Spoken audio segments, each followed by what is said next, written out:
Good morning students, welcome back to the channel. DA2 अकॅडमीच्या आणखी एका लाईव्ह क्लासमध्ये तुमच्यापैकी प्रत्येकांचं स्वागत आहे. सो आज जो टॉपिक आपल्याला डिस्कस करायचा आहे तो पुस्तपालन आणि लेखाकर्माचा मधील चॅप्टर क्रमांक 3 आहे, जो की कंपल्सरी परीक्षेला हा गणित येतोच. भागीदाराचा प्रवेश. जेवढेही स्टुडंट्स यावर्षी अभ्यास करणार आहेत, एक्झाम देणार आहेत, त्या सर्व स्टुडंट्सला त्यांच्यापैकी मॅक्सिमम जण हा क्वेश्चन एक्झाममध्ये अटेम्प्ट करणार असतील, मॅक्सिमम जण हा प्रश्नाचं उत्तर लिहिणार असतील. आणि आता ओव्हरऑल या चॅप्टरमध्ये कोणत्या कोणत्या गोष्टी महत्त्वाच्या आहेत त्या आपल्याला आजच्या ह्या 2 तासाच्या लाईव्ह क्लासमध्ये व्यवस्थित एक एक गोष्टी डिस्कस करायच्या आहे. All right. सो जेवढेही मराठी मीडियमचे स्टुडंट स्ट्रीम पाहत आहेत त्यांनी व्हिडिओला लाईक आणि चॅनलला सबस्क्राईब करायचं आहे, जेणेकरून आणखी खूप सारे व्हिडिओज या चॅनलवर अपलोड होणार आहेत, Marathi medium plus English medium कॉमर्सशी रिलेटेड आणि थिअरी सब्जेक्टशी रिलेटेड. ओके.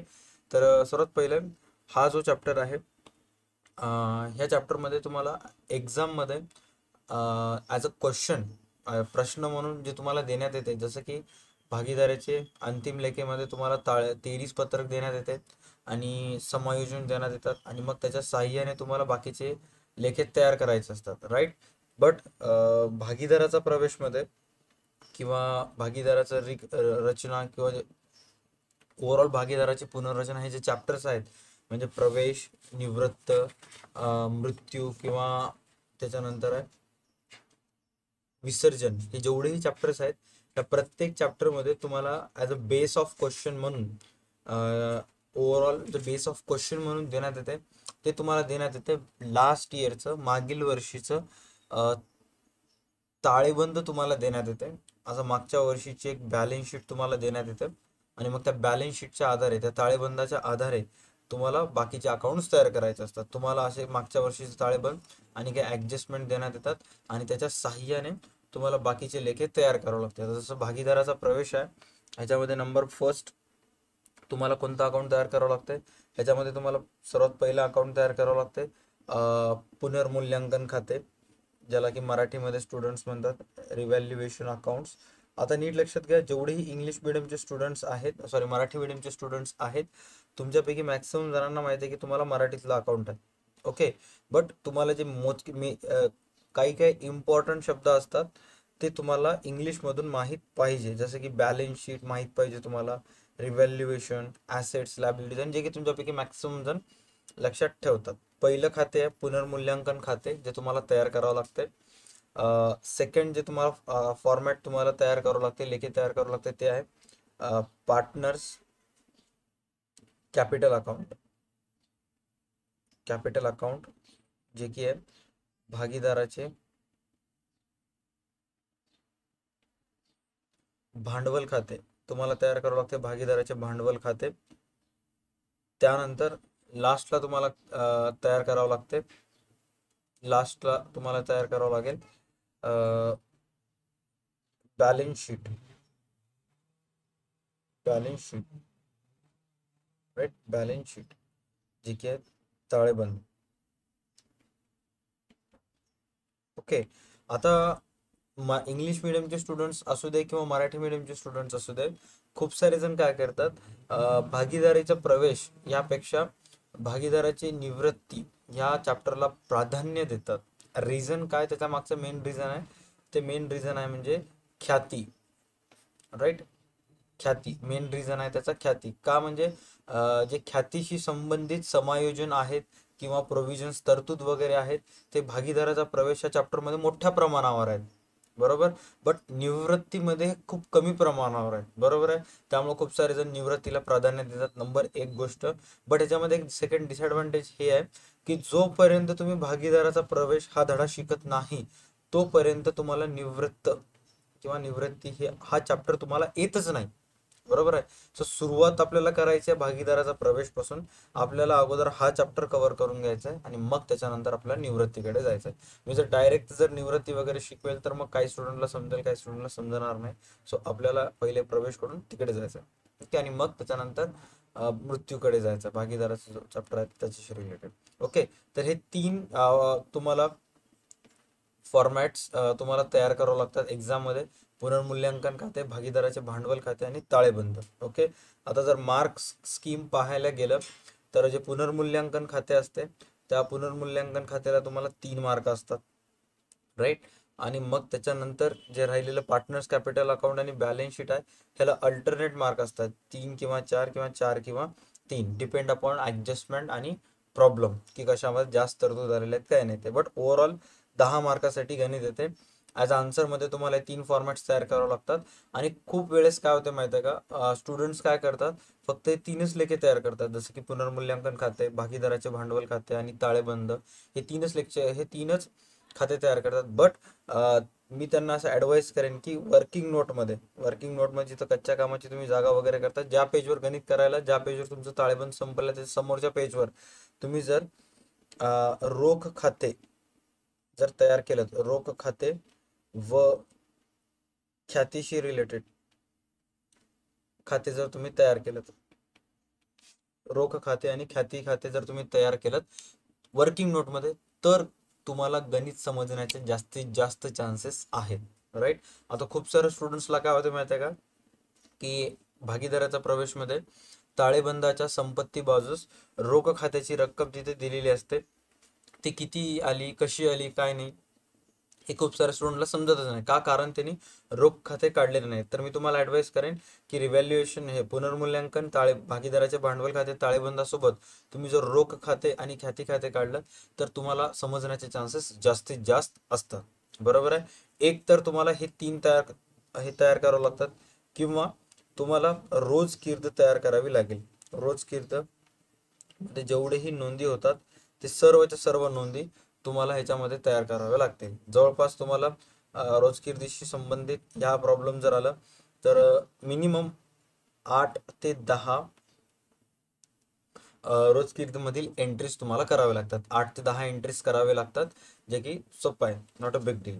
ओके. तर ओव्हरऑल अशा पद्धतीने हे असणार आहे. त्याच्यानंतर आता आपल्याला एक एक गोष्ट आपल्याला ह्या चॅप्टरशी रिलेटेड जाणून घ्यायचं आहे. ओके. पहिली गोष्ट मी तुम्हाला सांगितली की कोणते कोणते फॉर्मॅट तयार करावे लागतात. त्याच्यानंतर फॉर्मॅट जर आल्यानंतर रोजकीर्द तयार करावं लागतं, त्याची संबंधित इन्फॉर्मेशन गणिताच्या खालच्या साळीला तुम्हाला दिलेली असते. कुठे दिलेली असते? चेक करा.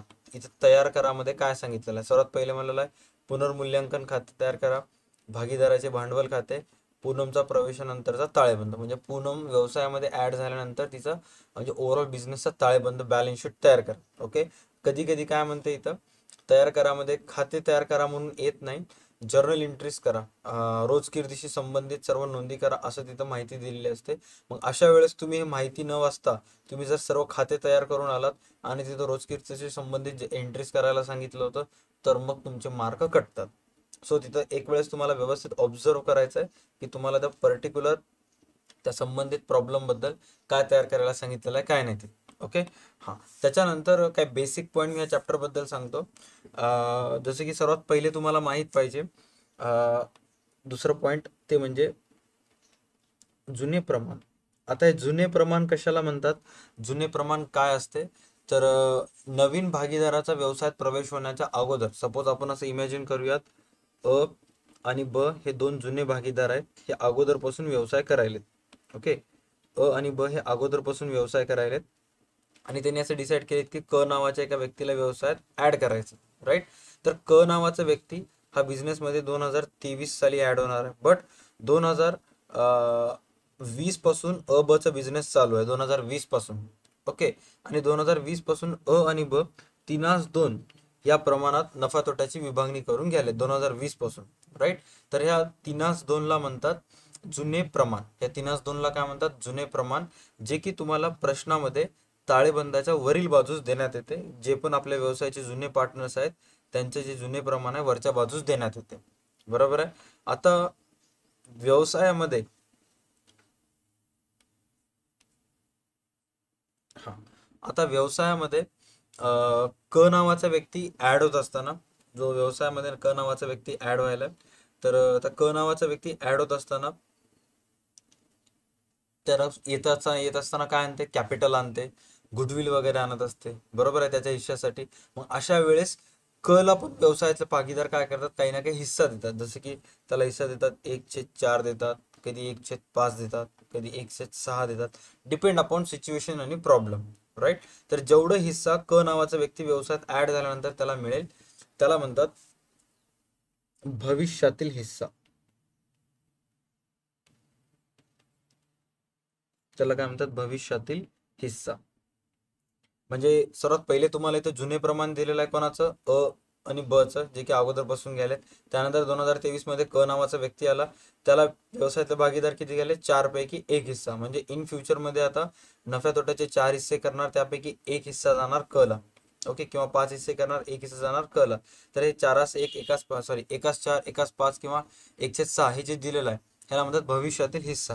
आता हा जो भविष्यातील हिस्सा तुम्हाला दिलेला असतो, हा तुम्हाला दिलेला असतो ताळेबंदाच्या खालील बाजूस. इथे चेक करू शकता की त्यांनी पूनम नावाच्या एका नवीन पार्टनरला ऍड केलेत आणि तिला हिस्सा किती दिलेत, 1/5. कदाचित ही जी रक्कम आहे ते 2/5 पण राहू शकते, 3/8 पण राहू शकते, कशीही असू शकते. प्रॉब्लेम मध्ये त्या पद्धतीने दिलेलं असते. ओके, त्याच्यानंतर जुने प्रमाण ताळेबंदाच्या वरील बाजूस देण्यात येते, भविष्यातील हिस्सा ताळेबंदाच्या खालील बाजूस देण्यात येते. त्याच्या आधारे तुम्हाला काय करायचं आहे, new profit sharing ratio find out करायचा. या दोन्हीच्या आधारे म्हणजे जुने प्रमाणाचा वापर करून आणि भविष्यातील हिस्साचा वापर करून तुम्हाला new profit sharing ratio find out करायचा, ज्याला म्हणतात नफा तोटा वाटपाचा प्रमाण, नवीन नफा तोटा वाटपाचा प्रमाण, ज्याला की इथे लिहितो मी असं.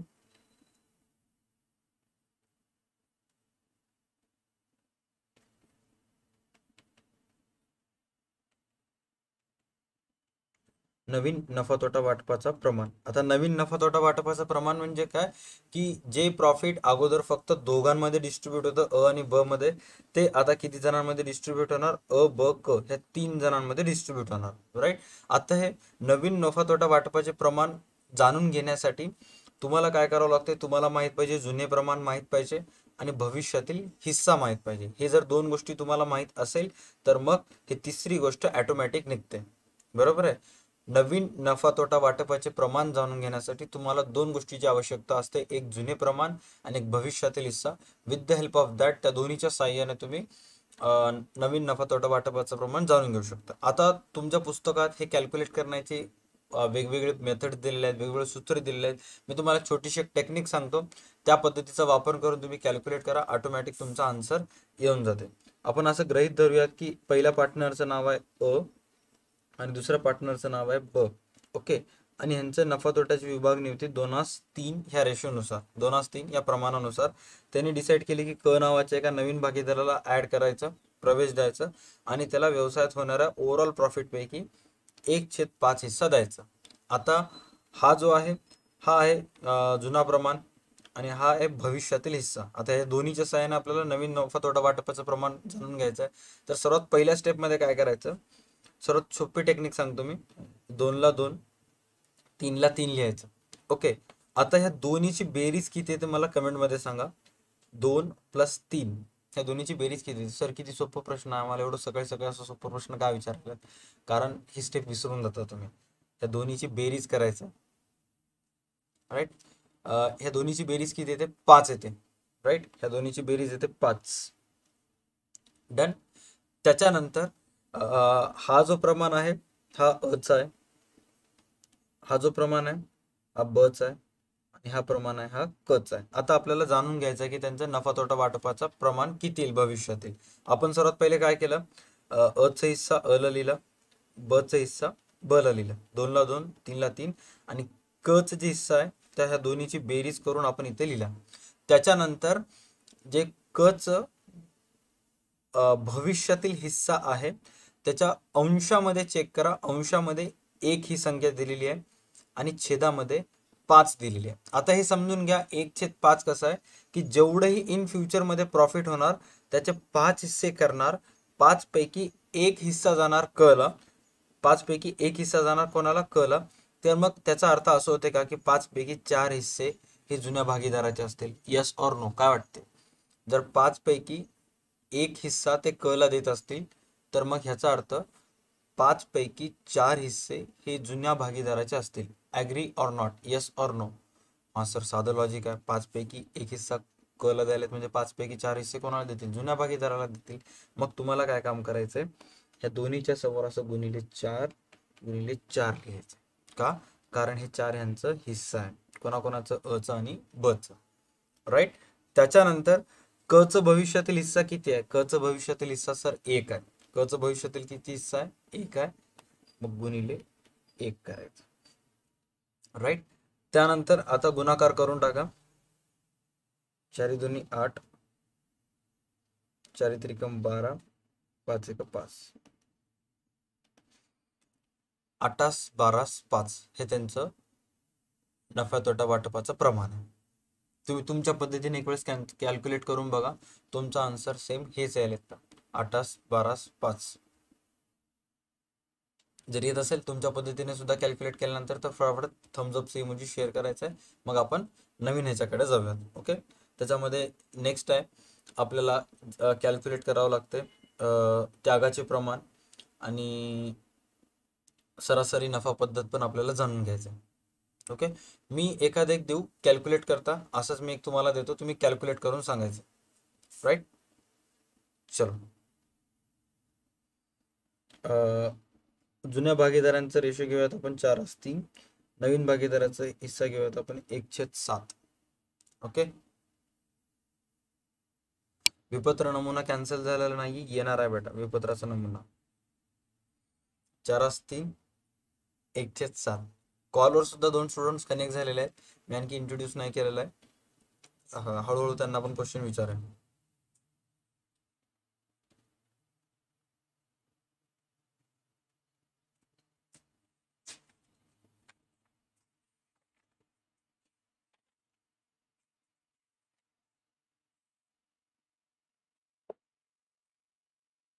चेक करा तुमचं आन्सर किती येतं.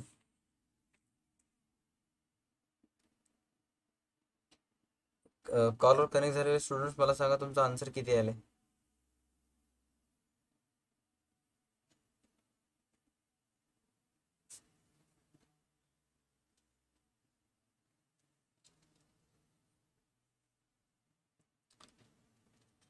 तायडेचा आन्सर गोपालचा आलेला आहे की 24 18 7.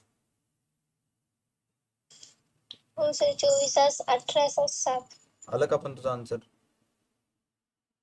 हा सर आलं, पण मी माझीच मेथड यूज केली सर. हे जमा गेली तुला मेथड? सर ती नवीन जमन झाली तर. हे बघ किती सोपी आहे. हा सांग मला, तू सांग, तू सांगितल्यासारखं मी करतो. हा सर्वात पहिले हे कोणत्या पार्टनरचा आहे? ए बी आणि सी. ओके. मला सांग ए चा रेशो किती आहे? 4. बी चं किती आहे? 3. दोन्हीची बेरीज किती येते? 7. हा हे याच्यामध्ये चेक कर हिस्सा. याच्या फ्युचर मध्ये हिस्सा आहे 7 पैकी 1. 7 पैकी 1 हिस्सा सी ला मिळालाय. तर मग 7 पैकी किती हिस्से ओल्ड पार्टनर्सला मिळतील? 6 हिस्से. 6. हा गुणिले 6 गुणिले 6. आता बघ याचं इथे किती राहिलं? 7. भविष्यातील हिस्सा किती यायचा? 1 आहे. 1 ला 1 कर गुणाकार आता.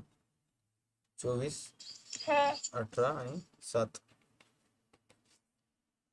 हे टाइम सेव्हिंग आहे. फटाफट हेच मेथड शिकून घे. ओके.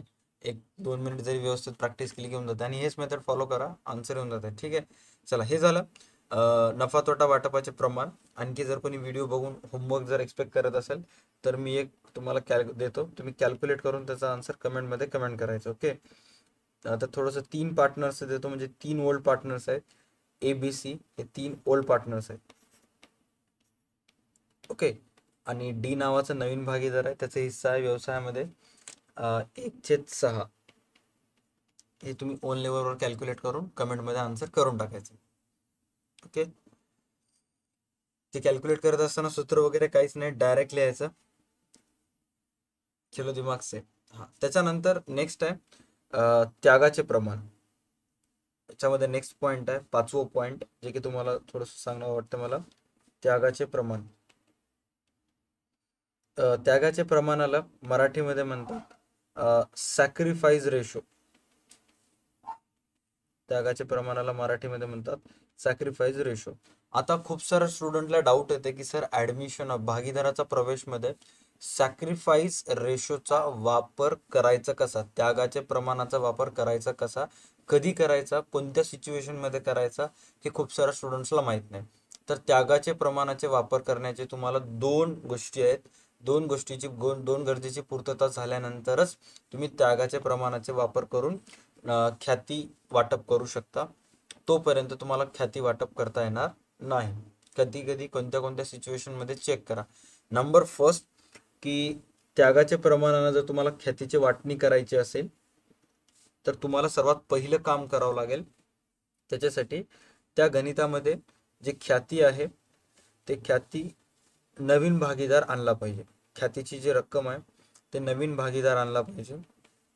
ख्यातीची पूर्णच्या पूर्ण रक्कम रोख मध्ये आणला तरी चालेल किंवा चेक, नेफ्ट, RTGS च्या सहाय्याने सुद्धा आणला तरी नवीन भागीदार आणला पाहिजे. ख्यातीची पूर्ण रक्कम. ओके. हा, आणि त्याच्यानंतर दुसरी गोष्टीची रिक्वायरमेंट पूर्तता झाली पाहिजे त्या गणितामध्ये. ते म्हणजे हे की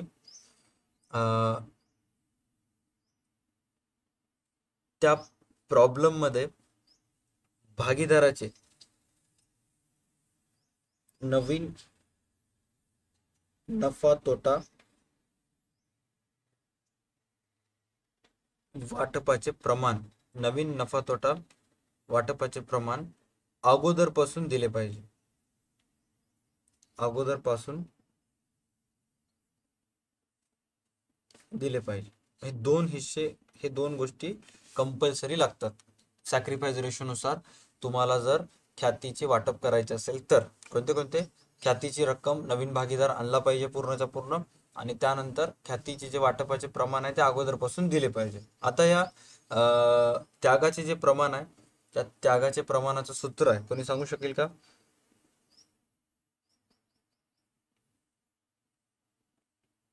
त्यागाचे प्रमाण बरोबर आहे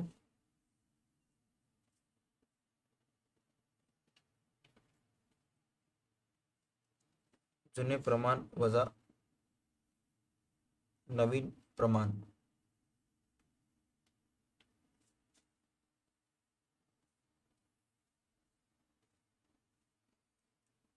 त्यागाचे प्रमाण बरोबर आहे जुने प्रमाण मायनस नवीन प्रमाण.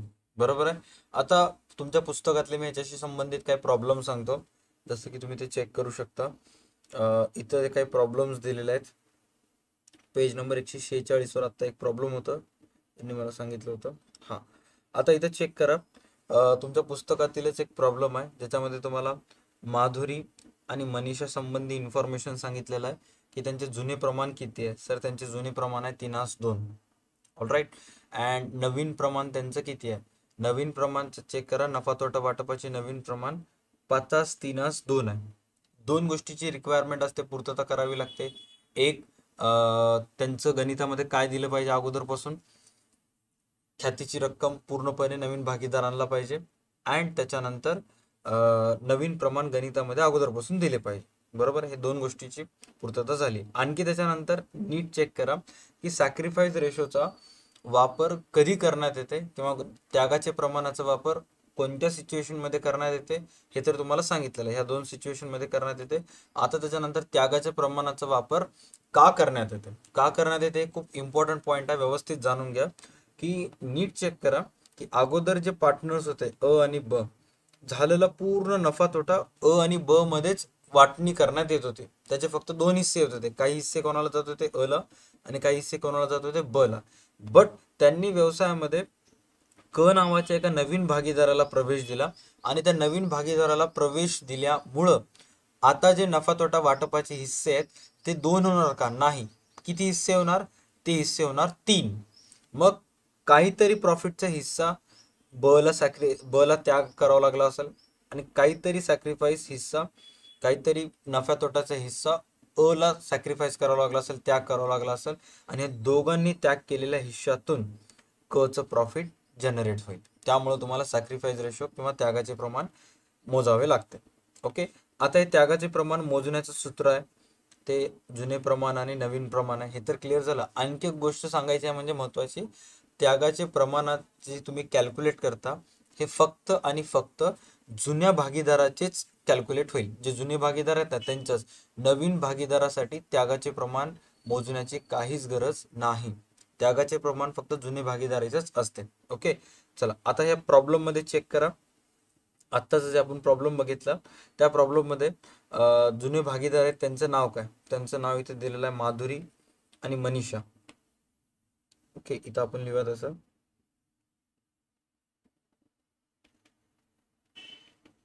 माधुरी अँड मनीषा. त्यांचे जुने प्रमाण किती आहेत चेक करा. सर त्यांचं जुने प्रमाण आहे 3:2. आता 3:2 म्हणजे इथे मी लिहितो 3/5 आणि इथे लिहितो मी 2/5. 5 कसं आलं? 5 ही त्यांच्या नफ्या तोट्या वाटपाच्या ओव्हरऑल हिस्स्यांची संख्या आहे. 5 पैकी 3 हिस्से माधुरीला जाणार आणि 5 पैकी 2 हिस्से कोणाला जाणार? मनीषाला जाणार. राईट. त्याच्यानंतर त्यांचे नफा तोटा वाटपाचे नवीन प्रमाण मध्ये चेक करा. इथे तुम्हाला दिलेले आहेत. हे 5 आहे माधुरीचं, 3 आहे मनीषाचं आणि त्याच्यानंतर 2 आहे जे नवीन भागीदार मोहिनीचं. मोहिनीचे किती आहे? 2 आहे. म्हणजे 5/3 हे त्यांचं नफा तोटा वाटपाचे हिस्से आहेत. 5/3 मीन्स 510 आणि तेल 310. 510 आणि 310 आणि या जुने प्रमाण झालं 3/5, नवीन प्रमाण झालं 510 आणि मध्ये मायनस मायनस चिन्ह सूत्रानुसार. आता तुम्हाला काय करायचं? क्रॉस गुणाकार करायचा. 10 गुणिले असं क्रॉस गुणाकार करा. 10 गुणिले 30 इथे लिहून टाकायचं मग 30. त्यानंतर ॲज इट इज मायनसचं चिन्ह. 5 25 इथे लिहून टाकायचं 25. त्यानंतर छेदाचा गुणाकार 50. आन्सर किती येईल? 550. त्यानंतर मनीषाचं इथे कॅल्क्युलेट करा. 10 दुनी 20, 5 त्रिक 15, 50, 550. 50 कट राहिले 5 5ला 1 न भाग जाते. आन्सर येईल 1:1. आन्सर किती आलं? 1:1. बरोबर आहे. हा, आता मग सर हे 1:1 आलेलं आहे. आम्हाला सॅक्रिफाईस रेशो त्यागाचे प्रमाण कॅल्क्युलेट करता आलेलं आहे. मग आता याचं बेनिफिट काय करायचं? ह्या रेशोनुसार 1:1 नुसार आपल्याला वाटायचं काय आहे? तर गणितामध्ये चेक करा. जे मोहिनीनं ख्यातीचे 40,000 रुपये आणलेले आहेत, बरोबर आहे. जर हे नवीन प्रमाण 5/3 जर गणितामध्ये दिलं नसतं तर मग तुम्हाला 40,000ची जी विभागणी आहे, 40,000ची जी वाटणी आहे, ते तुम्हाला कोणत्या रेशोनं करावं लागली असती? 3:2 न करावं लागली असती. बरोबर आहे. तुम्ही काय केलं असता मग? सर्वात पहिले तुम्ही रोजकीर्दमध्ये नोंद केला असता खाते पुस्तकाच्या नावे आणि ख्याती पुस्तकीचे जमा, असं तुम्ही पहिले एंट्री केला असता. दुसरी एंट्री तुम्ही केला असता ख्याती पुस्तकाच्या नावे आणि भांडवल खात्यास जमा. ही जी दुसरी रोजकीर्द आहे तुम्ही ह्या 3:2 न एंट्री केला असता. 3:2 न ते नोंद केला असता. बरोबर आहे. पण या गणितामध्ये इथे तुम्हाला काय सांगितलेलं आहे? इथे तुम्हाला सांगितलेलं आहे की 5/3 ह्या रेशो ऑलरेडी इथे दिलेला आहे आणि ख्याती आणल्यामुळं तुम्हाला आता ते रेशोची विभागणी आहे. तुम्हाला जी दुसरी रोजकीर्द आहे ते तुम्हाला कोणत्या रेशोनुसार करावं लागेल? 1:1 नुसार करावी लागेल. हे झालं त्यागाचे प्रमाण आणि हे एवढंच मोर दॅन इनफ आहे. आणखी तुमच्या पुस्तकीमध्ये एक प्रॉब्लेम आहेत. त्या प्रॉब्लेमचा नंबर सांगू शकशील का अवसरे, की कोणत्या कोणत्या प्रॉब्लेम मध्ये ते दिलेलं आहे?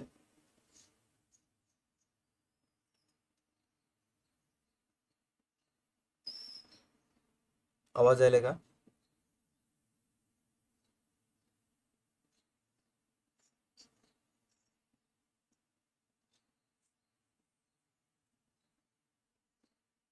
तन्नू, ते कितव्या प्रॉब्लेम मध्ये आहे बेटा? ते सर प्रॅक्टिस प्रात्यक्षिक उदाहरणामध्ये हा प्रत्यक्ष उदाहरणाचा तिचा नंबर लिहिलं होतं वाटतं ना आता?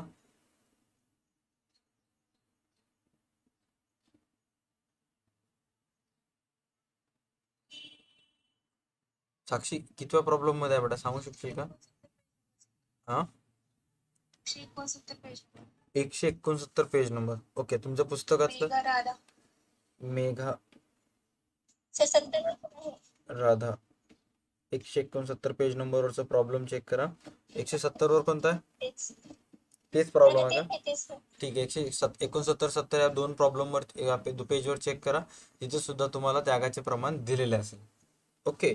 त्याच्यानंतर आता आपल्याला पूर्णपणे चर्चा करायची आहे, ते म्हणजे ख्यातीशी संबंधित. राईट. ज्यांना ज्यांना कन्फ्यूज आहे त्यांनी नीट चेक करा. ख्यातीशी संबंधित आपल्याला चर्चा करायची आहे, जी की मला असं वाटतं की बऱ्यापैकी महत्वाची आहे.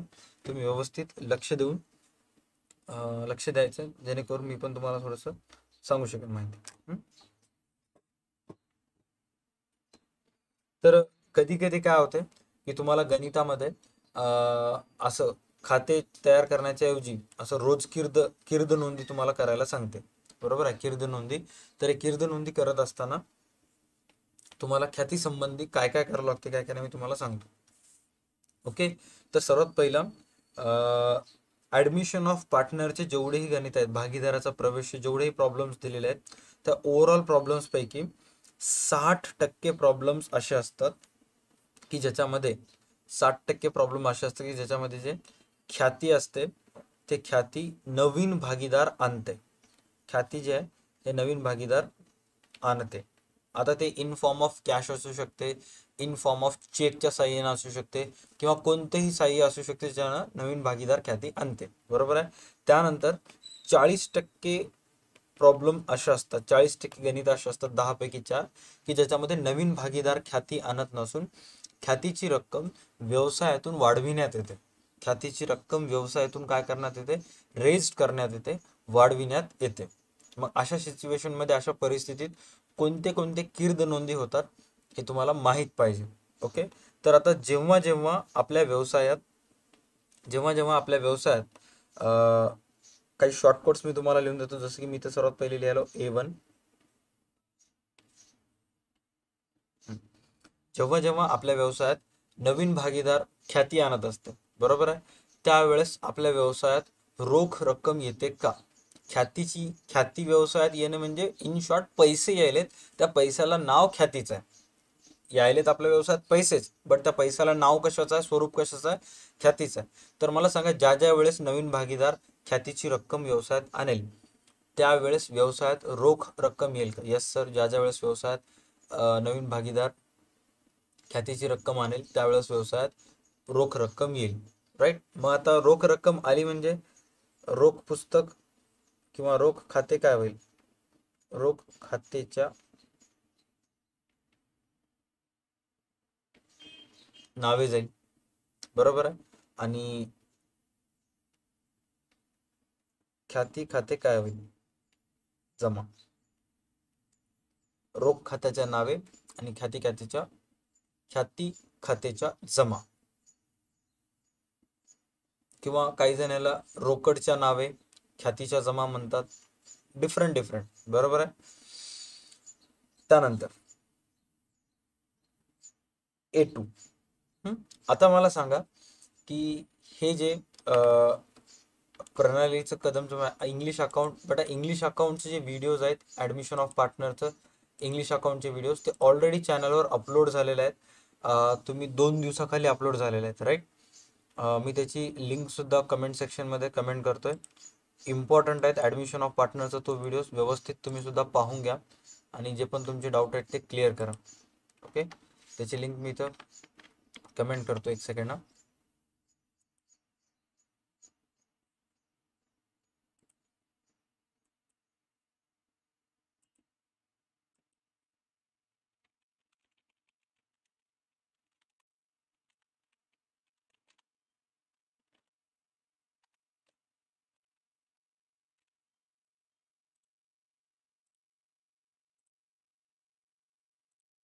ती लिंक आहे, त्याच्यावर तुम्ही चेक करून जॉईन करू शकता.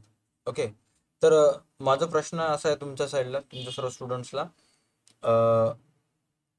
ऍडमिशन ऑफ पार्टनरमध्ये, भागीदारीच्या प्रवेशमध्ये जो नवीन भागीदार ख्यातीची रक्कम आणत असतो, ते ख्यातीची रक्कम जुन्या भागीदारांना वाटण्यासाठी आणत असतो का?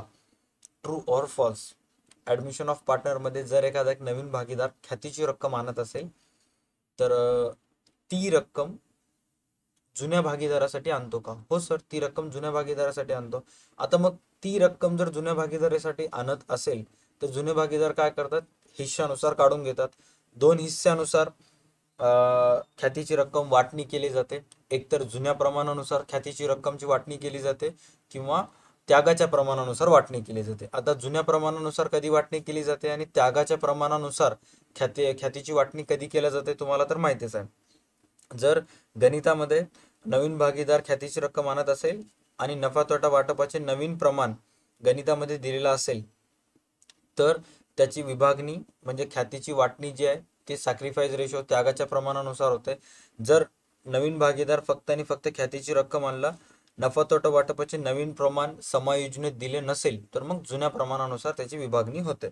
आता त्याची विभागणी करत असताना जे नवीन प्रमाणानुसार विभागणी किंवा त्यागाच्या प्रमाणानुसार विभागणी ह्याचं जे परिणाम आहे त्याचा परिणाम फक्त आणि फक्त अमाऊंटवर होतो, रकमेवर होतो. कीर्द नोंदीवर त्याचा परिणाम होत नाही. तुम्ही ख्यातीची वाटणी नवीन प्रमाणानुसार करा किंवा त्यागाच्या प्रमाणानुसार करा, ह्याचा जे परिणाम आहे ते फक्त आणि फक्त रकमेवर होणार आहे. कीर्द नोंदीवर त्याचा परिणाम होणार नाही. कीर्द नोंदी ॲज इट इज जसं होईल तसं होईल. जसं की आता कीर्द नोंदी का होईल, जेव्हा ख्यातीची वाटणी जुन्या भागीदारात करण्यात येते त्यावेळेस नोंदी होईल.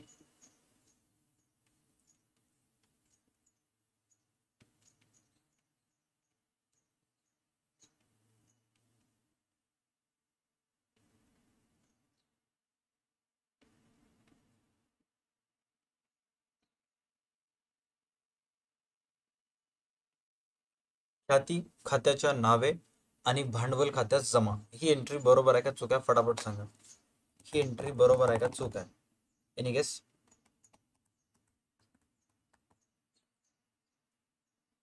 तनु सरकाटे काय वाटतं तुला, एंट्री बरोबर आहे का चुकीची आहे? A2.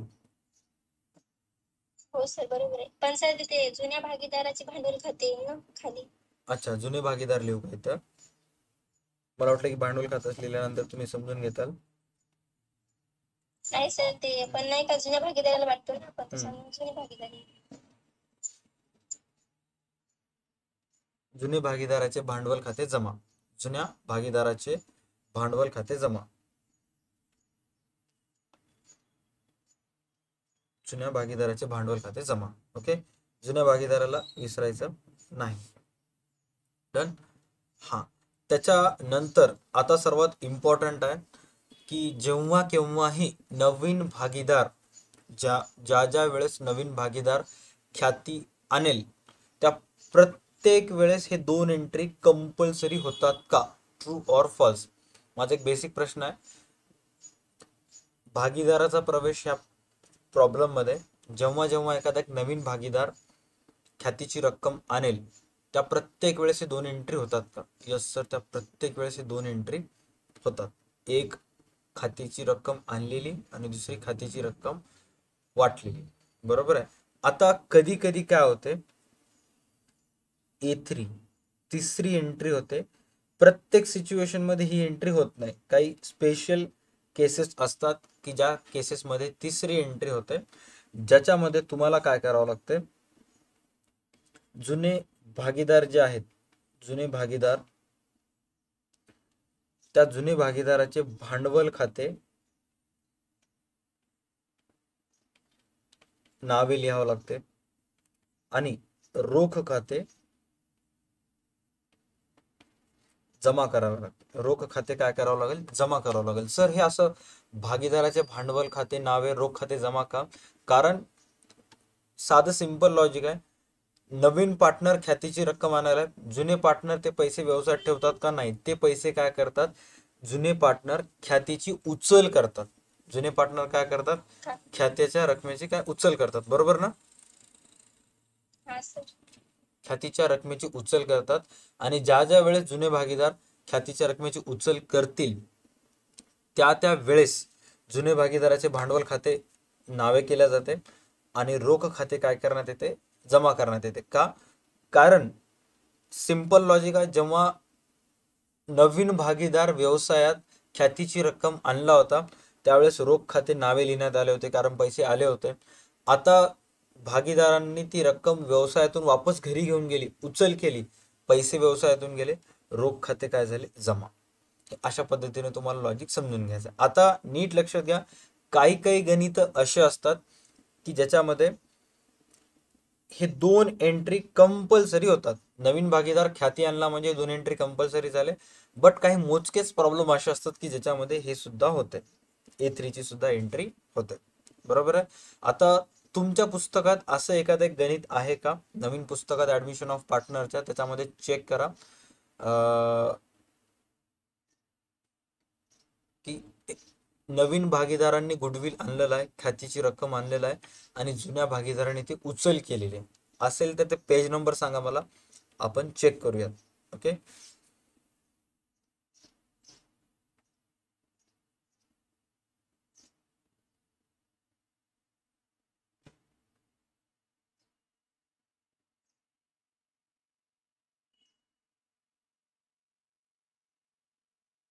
इथं आहे, मकरंद आणि महेशचं गणित चेक करा. ओके. मकरंद आणि महेश, तुम्हाला त्याच्याबद्दल काय काय सांगितलेलं आहे चेक कर. ह्याच्यामध्ये जुन्या भागीदाराचं नाव काय, मकरंद आणि महेश हे सर्व व्यवसायातील असणारे जुने भागीदार आहेत. आणि नवीन भागीदार कोण आहेत, नवीन भागीदार आहे मंगेश. ओके. ख्यातीची रक्कम मंगेश किती आणला, 40,000. गणित पहा आणि मला प्रश्नाचं उत्तर द्या की 40,000 वाटप जुन्या प्रमाणानुसार होईल का त्यागाच्या प्रमाणानुसार होईल. ते 40,000चे जे वाटप आहे हे जुन्या प्रमाणानुसार होईल का त्यागाच्या प्रमाणानुसार होईल. कारण आत्ताच तुम्हाला सांगितलेलं आहे की त्यागाच्या प्रमाणानुसार करत असताना कशा कशाची गरज आहे आणि जुन्या प्रमाणानुसार करत असताना कशा कशाची गरज आहे. ओके. त्यागाच्या प्रमाणासाठी काय, रोख रक्कम, ख्यातीची जी रोख रक्कम आहे, नवीन भागीदार आणला पाहिजे रोख स्वरूपात आणि नवीन प्रमाण नफा तोटा वाटपाचे प्रॉब्लेम मध्ये दिले पाहिजे. इथे दिलेलं आहे का नाही, मग जुन्या प्रमाणानुसार होतील. राईट. 40,000 रुपये आणलं, 40,000ची जी पहिली नोंद आहे, 40,000ची पहिली नोंद काय झाली, 40,000ची पहिली नोंद झाली रोख खात्याच्या नावे आणि ख्याती खाते जमा. 40,000 40,000. बरोबर आहे. दुसरी एंट्री झाली ख्याती खात्याच्या नावे आणि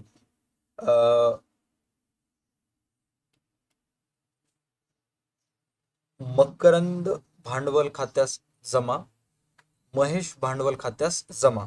ओके. कोणत्या रेशोनुसार, 3:2 या रेशोनुसार. आता 3:2 या रेशोनुसार जर तुम्ही वाटणी केला तर 24,000 जाईल एका पार्टनरला आणि 16,000 जाईल एका भागीदाराला. राईट. मकरंद भांडवल खात्यास 24,000 आणि महेश भांडवल खात्यास 16,000 अशा पद्धतीने त्याची वाटणी होईल. त्याच्यानंतर तुम्हाला इथे तिसऱ्या ऍडजस्टमेंट मध्ये काय सांगितलेलं आहे चेक करा. सर हा, इथे बघा 6व्या याच्यामध्ये दिलेलं आहे की जुन्या भागीदारांचे त्यागाचे प्रमाण समान आहे. म्हणजे आपल्याला त्यागाचे प्रमाण काढून दिले ना त्यांनी. अच्छा, त्यागाचे प्रमाण इथे दिलेलं आहे ना 6व्या ऍडजस्टमेंट मध्ये. मग आता 6व्या ऍडजस्टमेंट मध्ये त्यागाचं प्रमाण आपण असं इमॅजिन करूयात. एक काम करा, हा आता जर सांगलं तर मग ते पूर्णच जाईल. एक सेकंड, ह्याला आपण बाजूला करूयात. इमॅजिन करा की हे ऍडजस्टमेंटच नाही. सरकटे इमॅजिन कर की हे ऍडजस्टमेंट नाही. मग आता मी जे वाटणी केलेली आहे ते बरोबर आहे का चुकीची आहे? हा, आता बरोबर आहे. आता बरोबर आहे. हा, आता नीट लक्षात घ्या की 40,000, 24,000, 16,000 या पद्धतीने तुम्ही डिस्ट्रीब्यूट केलात. आता ऍडजस्टमेंट क्रमांक 5 मध्ये तुम्हाला काय सांगितलेलं आहे चेक करा. जुन्या भागीदारांनी ख्यातीची अर्धी रक्कम व्यवसायात ठेवण्याचा निर्णय घेतला. ओके. आता हे जे सेंटेन्स आहे तुम्हाला समजून घ्यावं लागते. साधं लॉजिक आहे की त्याचं दुसरं पार्ट पण तुम्हाला ऑटोमॅटिक समजून घ्यावं लागते. तुम्हाला कोणी सांगायला येत नाही. सपोज इंडिया वर्सेस पाकिस्तानची मॅच चालू आहे. ओके. इंडिया आणि पाकिस्तानची मॅच चालू आहे आणि तुम्ही विचारलात की मॅच कोण जिंकले, तर समोरचा माणूस म्हणाला की मॅच इंडिया जिंकलेला आहे. तर त्याचा इनडायरेक्टली अर्थ काय की मॅच कोणी हारलेली आहे, पाकिस्तानने ती मॅच हारलेली आहे. हे तुम्हाला ऑटोमॅटिक समजून जाते. बरोबर आहे. तसंच इथं काय सांगितलेलं आहे की जुन्या भागीदारांनी ख्यातीची अर्धी रक्कम व्यवसायात ठेवण्याचा निर्णय घेतला. किती रक्कम? अर्धी. त्यांच्या हिश्श्याला जेवढीही रक्कम मिळालेली आहे त्याची अर्धी रक्कम त्यांनी व्यवसायात ठेवायलेत. याचा अर्थ राहिलेली अर्धी रक्कम त्यांनी व्यवसायातून काय करायलेत, राहिलेली अर्धी रक्कम ते व्यवसायातून काय करायलेत, उचल करायलेत. बरोबर आहे. मग आता अशा वेळेस त्याची जर्नल एंट्री काय होईल किंवा कीर्द नोंदी काय होईल, अशा वेळेस त्यांची कीर्द नोंदी होईल. जुने भागीदाराचे भांडवल खाते जमा होईल. महेश नावाचा जो भागीदार आहे त्याचे 12,000 जमा होतील. आणि मंगेश, त्याचं नाव काय पहिल्या भागीदाराचं नाव, सॉरी मकरंद, मकरंद नावाचा जो भागीदार आहे त्याचे भांडवल खाते 12,000 न नावे केला जाईल. महेश नावाचा जो भागीदार आहे त्याचे भांडवल खाते 8,000 न नावे केले जातील. आणि रोख खात्यास एकूण 20,000 रुपये जमा केले जातील. अशा पद्धतीने त्याची एंट्री होईल. म्हणजे जेवढं तुम्ही त्यांच्या भांडवल खात्यास जमा केला होता 24,000 आणि 16,000, त्याच्या अर्धी रक्कम तुम्हाला त्यांच्या नावे करायचे. म्हणजे अर्धी रक्कम त्यांनी काय केली, उचलली. बरोबर आहे. ख्यातीमध्ये अगोदर किती जमा केला होता, 40,000 जमा केला होता. रोख खात्याच्या नावे किती केला होता, अगोदर 40,000 केला होता. त्याची अर्धी रक्कम आता तुम्हाला काय करायचं, जमा करायचं. ओके.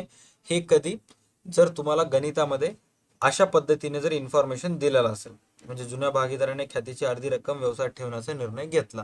बट आता इथं तुम्हाला काय सांगितलेलं आहे, चेक करा. इथं तुम्हाला एक ऍडजस्टमेंट दिलेली आहे.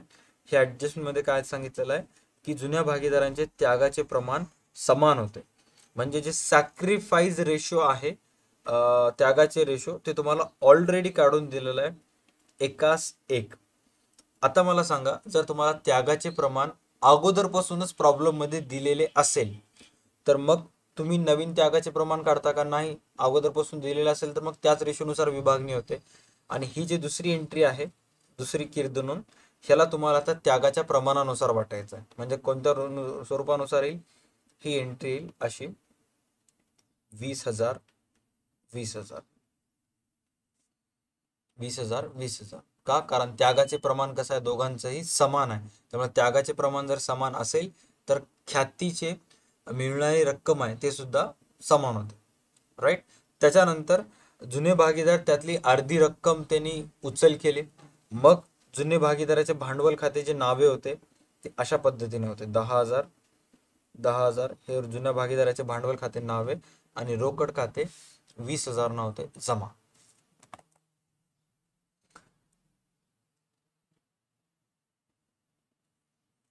राईट. फटाफट थम्सअप से मुझे शेअर करा जर हे क्लिअर झालं असेल तर.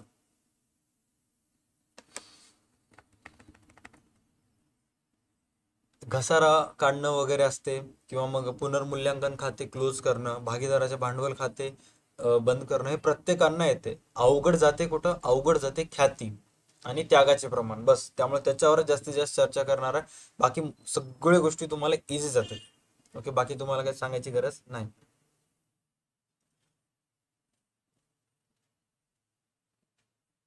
चला, त्याच्यानंतर नेक्स्ट चेक करा. आता कधी कधी काय होतं माहिती आहे का, जे ख्याती आहे ते नवीन भागीदार आणत नाही. मी तुम्हाला काय सांगितलं होतं, 60% प्रॉब्लेम मध्ये ख्याती नवीन भागीदार आणते. बरोबर आहे. 40% प्रॉब्लेम मध्ये ते ख्यातीची रक्कम व्यवसायातून वाढविण्यात येते. बरोबर आहे. तनु, जर व्यवसायातून ख्यातीची रक्कम वाढवित असेल तर त्याला काय करणे म्हणतात, एक्झॅक्ट सांगशील का मराठीमध्ये? कारण इंग्लिशमध्ये त्याला आम्ही म्हणतो गुडविल रेस्ड करणे म्हणतो. ज्या ज्या वेळेस नवीन भागीदार ख्याती आणत नाही त्या त्या वेळेस गुडविल त्याला रेस्ड करणे म्हणतो. तर तुम्ही त्याला एक्झॅक्ट मराठी मीडियम मध्ये काय म्हणतो?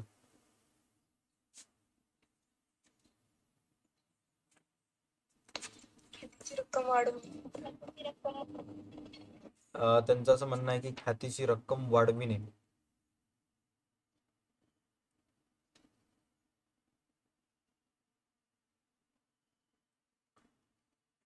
काय म्हणतात, ख्यातीची रक्कम वाढविणे असं म्हणतात ना. म्हणजे नवीन भागीदार जर गुडविल आणत नसेल, ख्याती आणत नसेल, तर त्याला ख्यातीची रक्कम वाढविणे असं म्हणतात. बर. माझ्याकडे पण एक पुस्तक आहे, पण मला त्याच्यामध्ये भेटणं गेलं मराठी मीडियमचं. ते पुस्तकी दिमागच चालला गेले ते काय काय आहे की.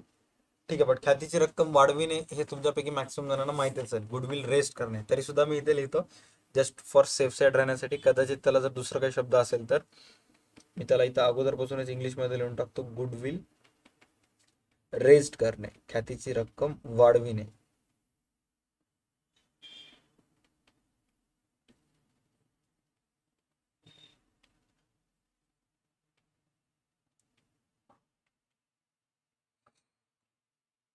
आता जेव्हा जेव्हा ख्यातीची रक्कम ही व्यवसायातून वाढविली जाते, म्हणजे नवीन भागीदार ख्याती आणत नाही, ख्यातीची रक्कम व्यवसायातून वाढवायली, तर त्यावेळेस जर्नल एंट्री चेक करा काय होईल.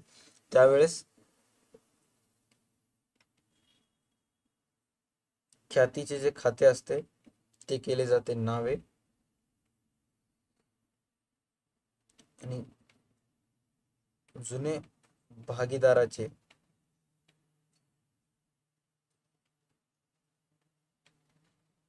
भांडवल खाते जमा करण्यात येते. ओके, ख्यातीचे खाते नावे करण्यात येते आणि जुन्या भागीदाराचे भांडवल खाते काय करण्यात येते, जमा करण्यात येते. ओके, आणि त्याच्यानंतर हे वाढविलेली रक्कम सर्व भागीदार कमी करू शकतात का? वाढविलेली रक्कम सर्व भागीदार कमी करू शकतात का? काय वाटतं, यस ऑर नो?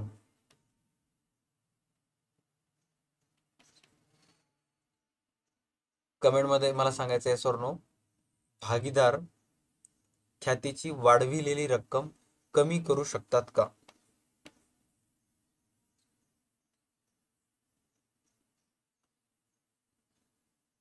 तुमच्या पुस्तकीतला एक प्रॉब्लेम आहे, त्याच्यामध्ये गुडविल रेज होऊन रिटर्न ऑफ झालेला आहे. करण चिंचलकरचं म्हणणं आहे की सर नाही, रेज झालेलं गुडविल कमी करू शकत नाही. बर, करू शकतात. भागीदारांची वाढविलेली रक्कम कमी करू शकतात, पण ते जुने भागीदार नाही, सर्व भागीदारांना मिळून कमी करावं लागते. जुने भागीदार नाही, सर्व भागीदार मिळून कमी करावं लागतं. कमी करू शकतात. जुने भागीदार नाही, सर्व भागीदार मिळून ती रक्कम काय करावी लागेल, कमी करावी लागेल. ते कंपल्सरी कमी करू शकतो म्हणणं गेलो मी, कमी करू शकतात का? बट जर कमी करत असतील तर मग नवीन प्रमाणानुसार ते कमी करावं लागेल. जसे की त्याची एंट्री होईल, अशा पद्धतीने एंट्री होईल, त्याला B2 ची एंट्री म्हणतो आम्ही शॉर्ट मध्ये.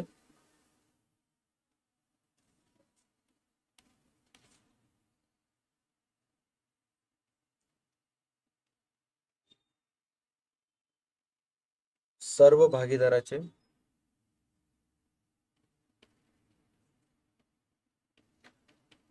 भांडवल खाते नावे व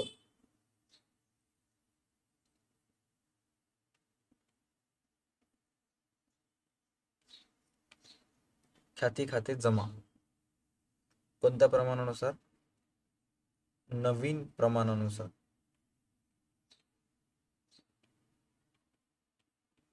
नवीन प्रमाणानुसार सर्व भागीदाराचे भांडवल खाते नावे व ख्याती खाते जमा नवीन प्रमाणानुसार.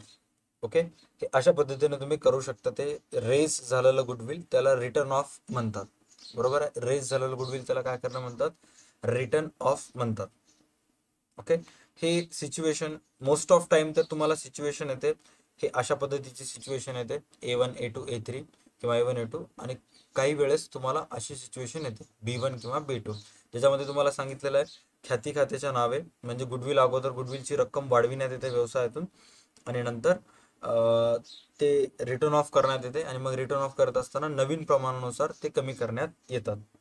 ओके, माझ्याजवळ काही प्रॉब्लेम्स आहेत का मी चेक करतो ह्याच्याशी संबंधी. Just give me 1 minute. कारण काल परवा जेव्हा ह्याच्याशी संबंधित क्लास झाला होता तर त्यावेळेस शिकवण्यात आलं होतं. ओके,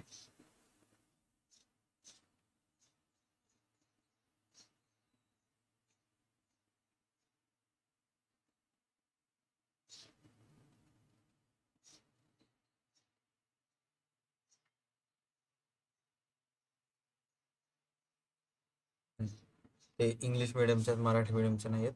ओके, चला आता नेक्स्ट आहे, तुमच्या पुस्तकातले मी तुम्हाला काय प्रॉब्लेम्स दाखवतो.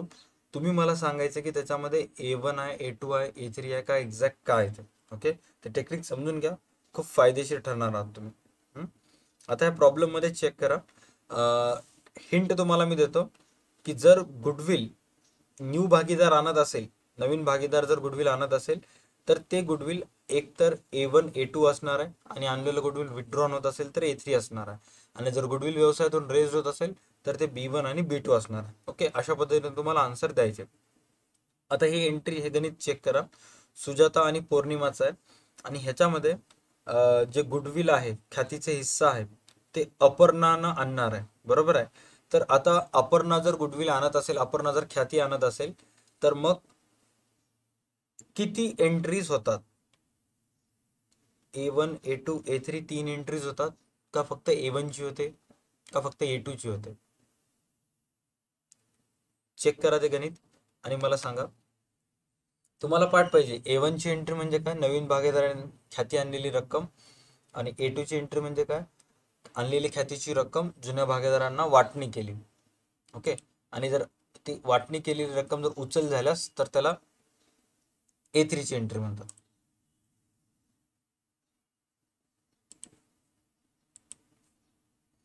प्रतीक शंकपाळचा आन्सर आलेला आहे, विच इज राईट. A1 आणि A2. शंकर राऊतचं पण आन्सर आलेला आहे, A1 आणि A2. कॉलवर कनेक्ट झालेले स्टुडंट्स, तुम्हाला काय वाटते, काय आन्सर आहे? A1 आणि A2. हा, काय होईल? A1 आणि A2 ची जनरल रोज किर्दनोंदी काय होईल सांगू शकता का? पार्टनरचं नाव घेऊन सांगायचं. रोख खाते नावे सुजाताचे आणि पौर्णिमाचे भांडवल खाते जमा. नाही, चुकली. एकच. खाते नावे. हा, रोख खाते नावे. ख्याती आवाज ख्याती खूप आणल्याबद्दल ख्याती आणि राहता येईल आवाज. हा, आता यायला. हॅलो. हा हा, आता यायला, बोल. ख्याती आणल्याबद्दल रोख खाते नावे आणि ख्याती खाते जमा. आणि ख्याती वाटल्याबद्दल ख्याती खाते नावे आणि सुजाताचे खाते जमा. जुने भागीदार कोण असतात? हा, जुने भागीदार सुजाता आणि पौर्णिमा आहेत, तर त्यांचे भांडवल खाते जमा. दोघांचे भांडवल खाते जमा. ओके, म्हणजे A1 आणि A2 आहे. ठीक आहे, व्हेरी गुड. चला, त्याच्यानंतर नेक्स्ट प्रॉब्लेम आहे पद्मा कुमुद. पद्मा आणि कुमुद. चेक करा पद्मा कुमुदच्या प्रॉब्लेम मध्ये कोण कोण काय काय सांगितलेलं आहे आणि तिथं काय काय होईल exact. Okay.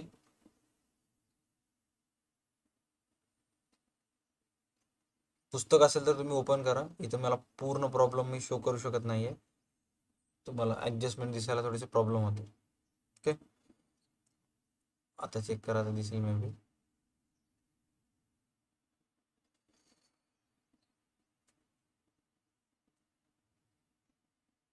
Right.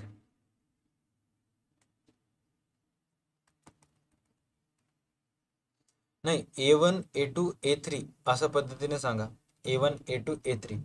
प्रतीकचं answer first आलेलं आहे, त्याला असं वाटतं की A1 आणि A2 A3 आहे. ओके, बाकी स्टुडंट्सला काय काय वाटतं चेक करा. तुला काय वाटते, कॉलवर कनेक्ट झालेले स्टुडंट्स, काय असेल? A1 A2 A3. A1 A2 आणि A3. कारण त्याच्यामध्ये काय सांगितलेलं आहे की जुन्या भागीदारांनी ती खात्याची रक्कम अर्धी उचलली, म्हणजे इथं तीन एंट्रीज तुम्हाला करावे लागतात. कोणते कोणते तीन एंट्रीज? 1 2 आणि 3. हे तिन्हीच्या तीन एंट्रीज तुम्हाला करावे लागतात. राईट. चलो, त्याच्यानंतर नेक्स्ट आहे आनंद आणि रोहित.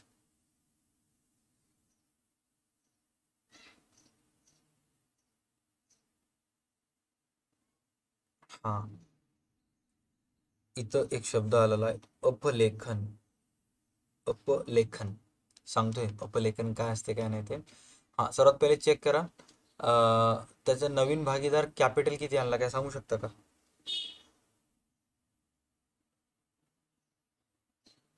भांडवलाची रक्कम किती? 1,20,000. हा, 1,20,000 रुपये आणला. ओके, बरं आता मला सांगा की नवीन भागीदार भांडवलाची रक्कम आणणं कंपल्सरी आहे का? म्हणजे नवीन भागीदारांना कंपल्सरी भांडवलाची रक्कम सॉरी ख्यातीची रक्कम कंपल्सरी नवीन भागीदार आणलं पाहिजे असं काही आहे का? कॉलवर सॉरी कमेंट सेक्शन मध्ये पण सांगा तुम्ही की नवीन भागीदार कंपल्सरी ख्यातीची रक्कम आणले पाहिजे असं काही आहे का? भांडवलाची तर आणावं लागतेच, भांडवलाची तर आणावं लागतेच, त्याच्याबद्दल काही वाद नाहीये. ख्यातीची रक्कम म्हणायला तर आन्सर असेल बिग नो. सर त्यानं कंपल्सरी ख्यातीची रक्कम आणाव असं नसते. बरोबर आहे, भांडवलाची कंपल्सरी आणली पाहिजे, बट ख्यातीची रक्कम आणाव असं कंपल्सरी नसते. डिपेंड अपॉन सिच्युएशन की ख्यातीची रक्कम आणायचं का नाही ते. बट मॅक्सिमम केसेसमध्ये नवीन भागीदार आणतो, बट कंपल्सरी आहे असं नाही. ओके, आता ह्या गणितामध्ये चेक करा की नचिकेत नावाचा जो भागीदार आहे त्यानं 1,20,000 भांडवल आणलेलं आहे. बरोबर, 1,20,000 भांडवल आणलेलं आहे. ख्यातीबद्दल काहीच इन्फॉर्मेशन दिले नाही की नवीन भागीदार ख्याती किती आणणार. मग आता नवीन भागीदार ख्याती आणला नाही म्हणजे A1, A2 आणि A3 काहीच होणार नाही, कारण नवीन भागीदार आणलाच नाही. आता नवीन भागीदार आणत नसेल तर मग व्यवसायातून रेज वगैरे करण्यात येते, B1, B2 चे एंट्रीज होतात. तर इथं ॲडजस्टमध्ये ते सुद्धा सांगण्यात आलेलं नाहीये. बट गणितामध्ये इथे चेक करा, गणितामध्ये अगोदरपासून ख्याती दिलेला आहे. गणितामध्ये अगोदरपासून ख्याती दिलेला 90,000 ताळेबंदाच्या संपत्ती बाजूस. आता एक गोष्ट चेक करा, ज्या भागीदाराचा प्रवेश ह्या गणितामध्ये दिलेल्या ताळेबंदाच्या संपत्ती बाजूस अगोदरपासून जर ख्याती दिलेली असेल तर त्या ख्यातीवर पूर्णपणे अधिकार असतो जुने भागीदारांचा. त्या ख्यातीवर पूर्णपणे कोणाचा अधिकार असतो? जुन्या भागीदाराचा. कंपल्सरी माइंडमध्ये फिक्स करून टाकायचं, ज्या वेळेस भागीदाराचा प्रवेश ह्या गणितात ताळेबंदामध्ये जर ख्याती देत असेल तर त्या ख्यातीवर जुन्या भागीदाराचा समावेश असतो. बरोबर आहे. आणि गणित करत असताना जुने भागीदार काय करतात, हे 90,000 रुपये ते स्वतः उचल करतात. 90,000 काय करतात, स्वतः उचल करतात आणि व्यवसायातून घेऊन जातात. आता मला सांगा, जर जुने भागीदार व्यवसायातून 90,000 रुपये घेऊन गेले तर मग काय वाटते, रोज किर्द नोंदी काय होईल? त्यावेळेस तुम्हाला किर्द नोंदी करायची आहे.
चेक करा, जुन्या भागीदारांनी नवीन भागीदाराच्या प्रवेशापूर्वी त्यांच्या व्यवसायात असणारे ख्यातीचे अफलेखन केल्यास पुढील कीर्द नोंदी करावी. आणि पुढील जी कीर्द नोंदी होते ते काय होते, जुने भागीदाराचे भांडवल खाते नावे व जुने ख्याती खाते जमा. सर जुने ख्याती खाते जमा का? कारण कधी कधी काय होतं माहिती आहे का, तुम्हाला 2 ख्यातीविषयी माहिती देण्यात येतात. एक जुन्या भागीदारांचं अगोदरपासून, नवीन भागीदाराच्या व्यवसायात येण्याच्या अगोदर पासून व्यवसायात असणारी ख्याती असते, जे की तुम्हाला ताळेबंदाच्या संपत्ती बाजूस देण्यात येते. तर नवीन भागीदार येण्याच्या अगोदर ते पैसे काढून घेतात आणि घरी घेऊन जातात. जसं की इथे चेक करा, आनंदचे भांडवल खाते, रोहितचे भांडवल खाते अगोदर त्यांनी नावे केले जुने भागीदाराच्या, आणि ख्याती खात्याला काय केले, जमा, आणि 72, 18, 90 हे पैसे काढून गेले. आणि मग त्याच्यानंतर जर नवीन भागीदार गुडविल आणत असेल तर त्याला न्यू गुडविल अकाउंट असे म्हणतात. ओके, त्याच्या पॉईंट ऑफ व्ह्यू गणित खूप इम्पॉर्टंट आहे, व्यवस्थित कव्हर करून घ्यायचं आहे. चला नेक्स्ट आणखी एक गणित तुम्हाला शो करतो. ह्याच्यामध्ये चेक करा आणि मला सांगा की गुडविल कसं आहे, एक्झॅक्ट ह्याच्यामध्ये गुडविल कशा पद्धतीने दिलेलं आहे.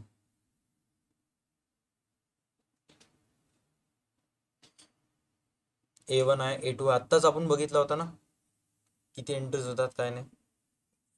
साक्षी किती एंट्रीज होतात ह्याच्यामध्ये?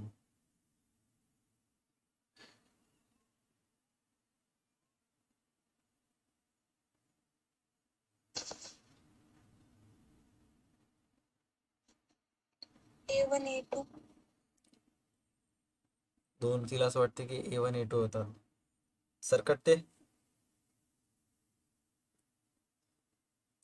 सर तिन्ही पण होतात. A1 A2 आणि A3 तिन्ही पण होतात. कसे तिन्ही पण होतात? कारण चेक करा, हे बघा, भागीदार ख्याती आणला म्हणजे दोन एंट्री तर कंपल्सरी झाले. A1 आणि A2 भागीदारांना ख्याती आणला म्हणजे A1 A2 तर कंपल्सरी झाले. आता अर्धी रक्कम व्यवसायात ठेवण्याचा निर्णय घेतला म्हणजे अर्धी रक्कम उचल केली, उचल झाली म्हणजे A3 ची एंट्री. Simple logic.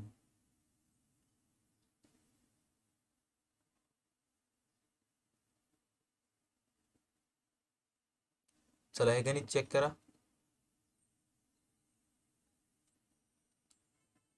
अहो सर आता चुकू नकोस, आता सांग.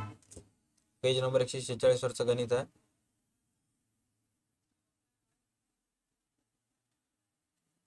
गोपाल तायडेचा आन्सर आलेला आहे की सर हा सुद्धा गणित A1 आणि A2 आणि A3च आहे. तिला किती हिस्सा आणावं लागले मोहिनीला? 40,000. 40,000 आणला म्हणजे किती एंट्री झाले अवसरे? A1 आणि A2 दोन एंट्रीज झाले. त्यानंतर इथे काय सांगितलेलं आहे पाचव्या ह्याच्यात, अर्धी रक्कम व्यवसायात ठेवण्याचा निर्णय घेतला म्हणजे अर्धी उचल केली म्हणजे किती एंट्री झाली? A3 ची एंट्री झाली. राईट. त्याच्यानंतर नेक्स्ट आहे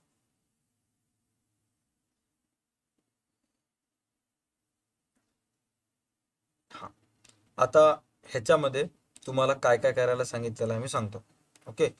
तर सर्वात पहिले इथे तुम्हाला सांगितलेलं आहे की पूनमचे भांडवल 1,20,000 आहे. पूनम नावाच्या पार्टनर भांडवलाची 1,20,000 रुपये आणले. ओके. आणि इथे तुम्हाला सांगितलेलं आहे की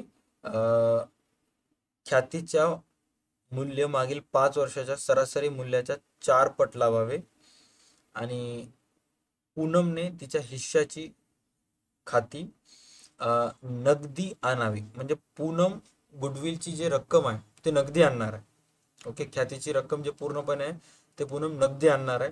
ठीक आहे. बट ह्याच्यामध्ये आपल्याला माहित तर होते की सर पूनम नगदी आणणार आहे तर A1 आणि A2 एंट्री आपल्याला करायचं आहे. बरोबर आहे. ते नगदी पूनमने आणलेली रक्कम उचल करणार आहे का? उचलीबद्दल काय इन्फॉर्मेशन दिलेलं आहे का? तर सर उचलीबद्दल इन्फॉर्मेशन दिलं नाही म्हणजे या गणितामध्ये जे ख्याती आहे ते कोणती आहे? A1 आणि A2 आहे. बट इथं आता मॅटर असं झालेलं आहे की सर पूनमनं ख्यातीची रक्कम आणणार आहे हे तर आम्हाला माहित झालं A1 A2. बट किती रुपये आणेल हे तर इथे सांगितलेलंच नाहीये. जसं इथे क्लिअर कट शुद्ध शब्दात इथं मेन्शन केलेलं आहे की भांडवलाची रक्कम 1,20,000 आणावी. बट ख्यातीची रक्कम सांगितलेलं आहे का? नाही. ते आपल्याला कॅल्क्युलेट करायचं. तर मग ते कॅल्क्युलेट करत असताना तुम्हाला सरासरी पद्धतीचा वापर करायचा आहे आणि ते आपल्याला मोजायचं आहे की एक्झॅक्ट पूनम गुडविलचे किती रुपये आणेल काय नाही ते. ओके. तर फाइंड आउट करूयात की पूनम एक्झॅक्ट गुडविलचे किती रुपये आणेल. तर त्याच्यासाठी सरासरी नफा पद्धतीचा आपल्याला वापर करायचा. ओके. काढावी लागेल. चला या नेक्स्ट आपण इथे डिस्कस करूयात अबाउट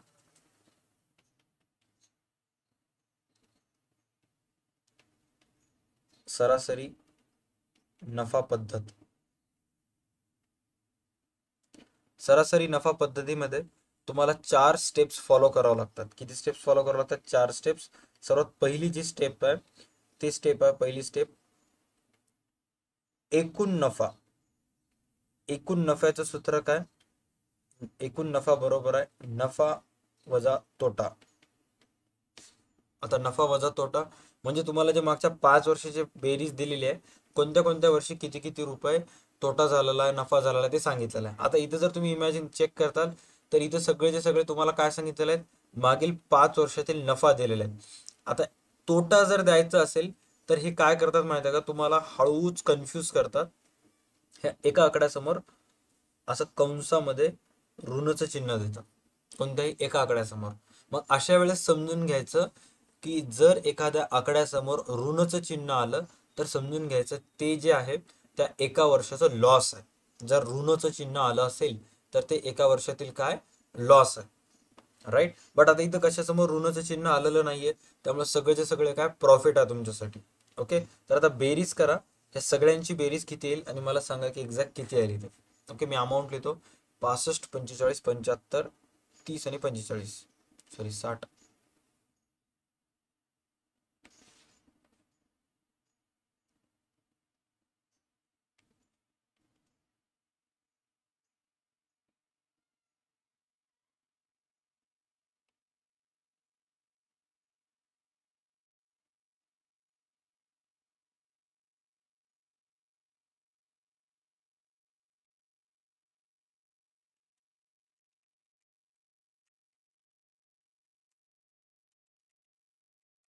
2,55,000.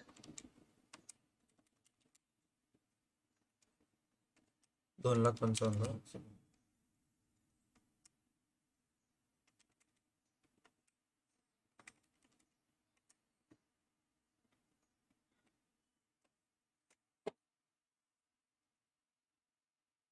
2,55,000. डन. हा, त्याच्यानंतर स्टेप 1 झाली. त्याच्यानंतर तुम्हाला जायचं स्टेप 2 कडे, आणि याच्यासाठी तुम्हाला मार्क असतात परीक्षेमध्ये. हा, तुम्हाला सूत्र वगैरे स्किप करायला जमणार नाही, अदरवाईज मग मार्क मिळणार नाही तुम्हाला. तुम्हाला यासाठी मार्क असतात, तुम्हाला कॅल्क्युलेट करायचं आहे. स्टेप 1 मध्ये तुम्हाला फाइंड आउट केला एकूण नफा. स्टेप 2 मध्ये तुम्हाला यायचं आहे, तुम्हाला कॅल्क्युलेट करायचं आहे सरासरी नफा. सरासरी नफाचं सूत्र आहे एकूण नफा भागिले एकूण वर्ष. एकूण नफा भागिले एकूण वर्ष, जे की आहे 2,55,000 भागिले 5. एकूण वर्ष किती हजार येते, सॉरी एकूण सरासरी नफा किती येईल? 51,000. ओके, किंवा तनु इथे तू एक्झॅक्ट मध्ये ऑप्शन मध्ये इथं काय लिहू शकशील? दुसरा ऑप्शन काय तुला इथे लिहायचं असेल तर? म्हणजे एकूण नफा इथे लिहिलो ना मी, तर एकूण वर्ष लिहिलं तर चालेल का? इथं कमेंट मध्ये एक जण शंकरचं म्हणणं आहे की क्रय वर्षाची संख्या सांगितलेलं आहे, ते लिहू, कसं लिहू?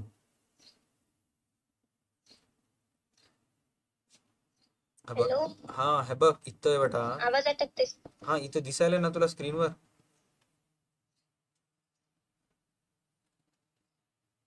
एकूण वर्ष लिहिलं तरी चालते ना गाईस? थम्स इमोजी शेअर करा. एकूण वर्ष लिहिलं तरी चालते ना, समजण्यासाठी. फक्त दिलेले जे वर्ष आहेत 5 वर्ष. आवाज ब्रेक होते सर. हा, 5 वर्ष दिले तरी एकूण वर्ष लिहिलं तरी चालेल, काय प्रॉब्लेम नाही. ओके, हा. त्याच्यानंतर नेक्स्ट आहे स्टेप नंबर 3. स्टेप नंबर 3 आहे, ज्या स्टेपचं नाव आहे ख्यातीचे मूल्यांकन.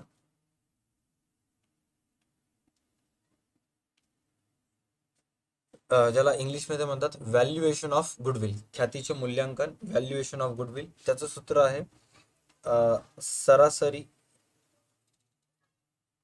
नफा. सरासरी नफा गुणिले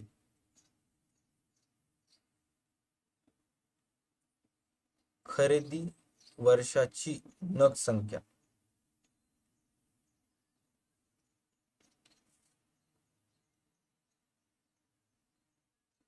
खरेदी वर्षाची नग संख्या. ओके, ख्यातीचे मूल्यांकनाचे नेक्स्ट स्टेप आहे सरासरी नफा इंटू खरेदी वर्षाची नग संख्या. चला आता सांगा मला की सरासरी नफा आहे 51,000. ओके, खरेदी वर्षाची नग संख्या किती आहे प्रश्नामध्ये बघून सांगायचं. 4. तिथं नंबर ऑफ टाइम्स तुम्हाला may be 4 times, 3 times, 2 times दिलेले असते, ते तेवढं व्यवस्थित बघावं लागते. आवाज अटकते सर तुमचा.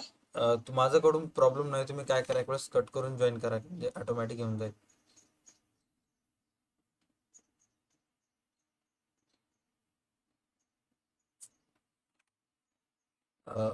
चेक करा आन्सर किती येईल.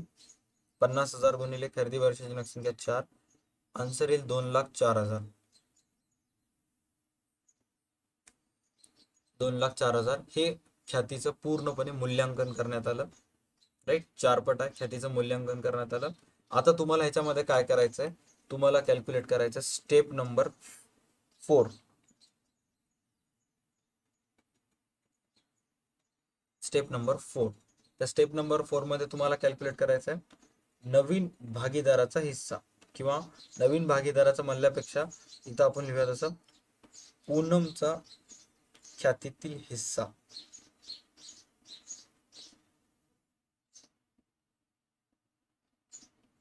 पूनमचा ख्यातीतील हिस्सा जे की आहे ख्यातीचे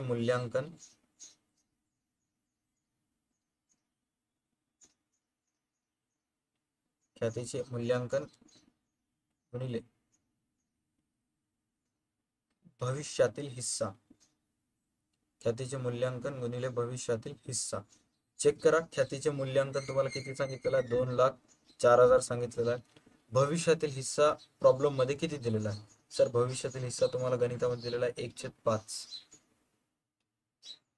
युनिट 1/5. आन्सर किती आलं चेक करा.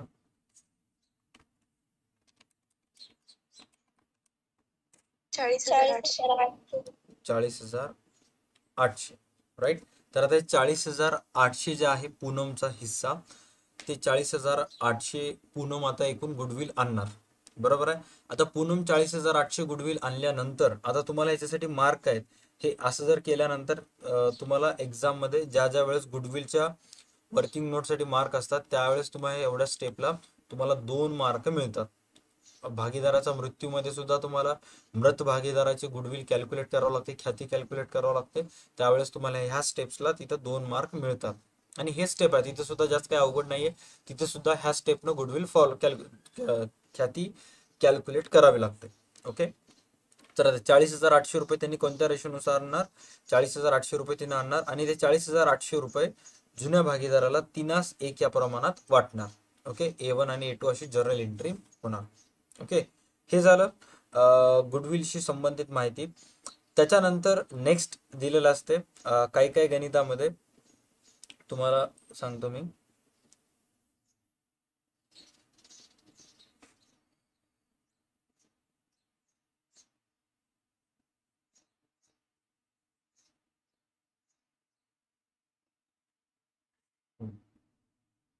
जे भागीदाराचे भांडवल खाते असते ते नवीन नफा तोटा विभाजनाच्या प्रमाणात समायोजित करावं लागते. समायोजित करणे म्हणजे इन शॉर्ट ऍडजस्टेड करणे. भांडवल खाते समायोजित करणे म्हणजे काय? ऍडजस्टेड करणे. आता भांडवल खाते समायोजित करणे ही खूप सोपी पद्धत आहे. ओके. इथे लिहितो मी.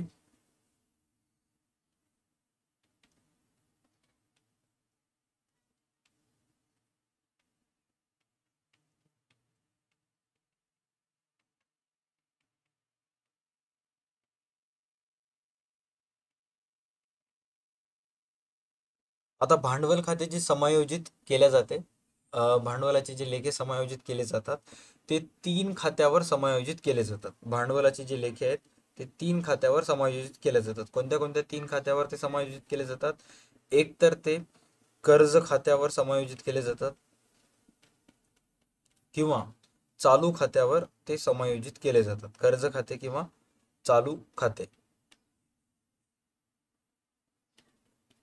किंवा लास्ट आहे रोख खाते. रोख खाते ते समायोजित केले जातात. आणि ज्या ज्या ऍडमिशन ऑफ भागीदाराचा प्रवेश या गणितामध्ये भागीदाराचं भांडवल खाते समायोजित झालेलं आहे त्या प्रत्येक गणितात कोणत्या लेखेवर समायोजित झालेलं आहे ते देण्यात येते. जसे की चालू खाते असेल, कर्ज खाते असेल तर त्याची रक्कम त्याच्याबद्दल उल्लेख करण्यात येतो. आणि रोख खाते असेल तर त्याच्याबद्दल सुद्धा तिथं उल्लेख करण्यात येतो. बट समजा असं जर एखादं गणित आलं परीक्षेत की भागीदाराचे भांडवल खाते समायोजित झाले बट कोणत्या खात्यावर झालं ते दिलंच नाही, कर्ज खाते, चालू खाते का लोन खाते, मग अशा परिस्थितीमध्ये रोख खाते, अशा परिस्थितीमध्ये तुम्हाला बाय डिफॉल्ट रोख खात्याला ती रक्कम ट्रान्सफर करायची. हे जे कर्ज खाते आणि चालू खाते असतात हे जातात ताळेबंद मध्ये जातात. हे ताळेबंद, राईट. आणि हे जे रोख खाते असते ते ची रक्कम अगोदर रोख खात्यात जाते आणि मग त्याच्यानंतर ती रक्कम कुठे ट्रान्सफर होते, ताळेबंदात ट्रान्सफर होते. ओके, रोख खात्याचे जे शिल्लक रक्कम असते ते ताळेबंदात ट्रान्सफर होते. बँक खाते पण असते, बट मोस्ट ऑफ टाइम तुम्हाला कॅश अकाउंट किंवा लोन अकाउंट येते. ओके, आता जसं की या गणितामध्ये चेक करा, इथे तुम्हाला काय सांगितलेलं आहे की सर्व भागीदारांचे भांडवल खाते नवीन नफा तोटा विभाजनाच्या प्रमाणात समायोजित करावे. ठीक आहे, आणि जे प्रमाणापेक्षा जास्त रक्कम आहे, जे प्रमाणापेक्षा जास्त असणारी रक्कम आहे ती कुठं कुठं ट्रान्सफर करण्यात येते, ती ट्रान्सफर करण्यात येते कर्ज खाते, चालू खाते किंवा रोख, ह्या तिन्हीपैकी एकाला. ओके, तर ह्या तिन्हीपैकी कोणत्या ह्याच्यामध्ये इथं ट्रान्सफर करण्यात आलेली आहे? सर ह्या गणितामध्ये ती रक्कम कर्ज खात्याला ट्रान्सफर करण्यात आलेली आहे. ओके, दुसरं पण एक आहे, इथे चेक करा. दुसरं आणखी काय प्रॉब्लेम आहेत त्याच्यामध्ये आपण तपासूयात.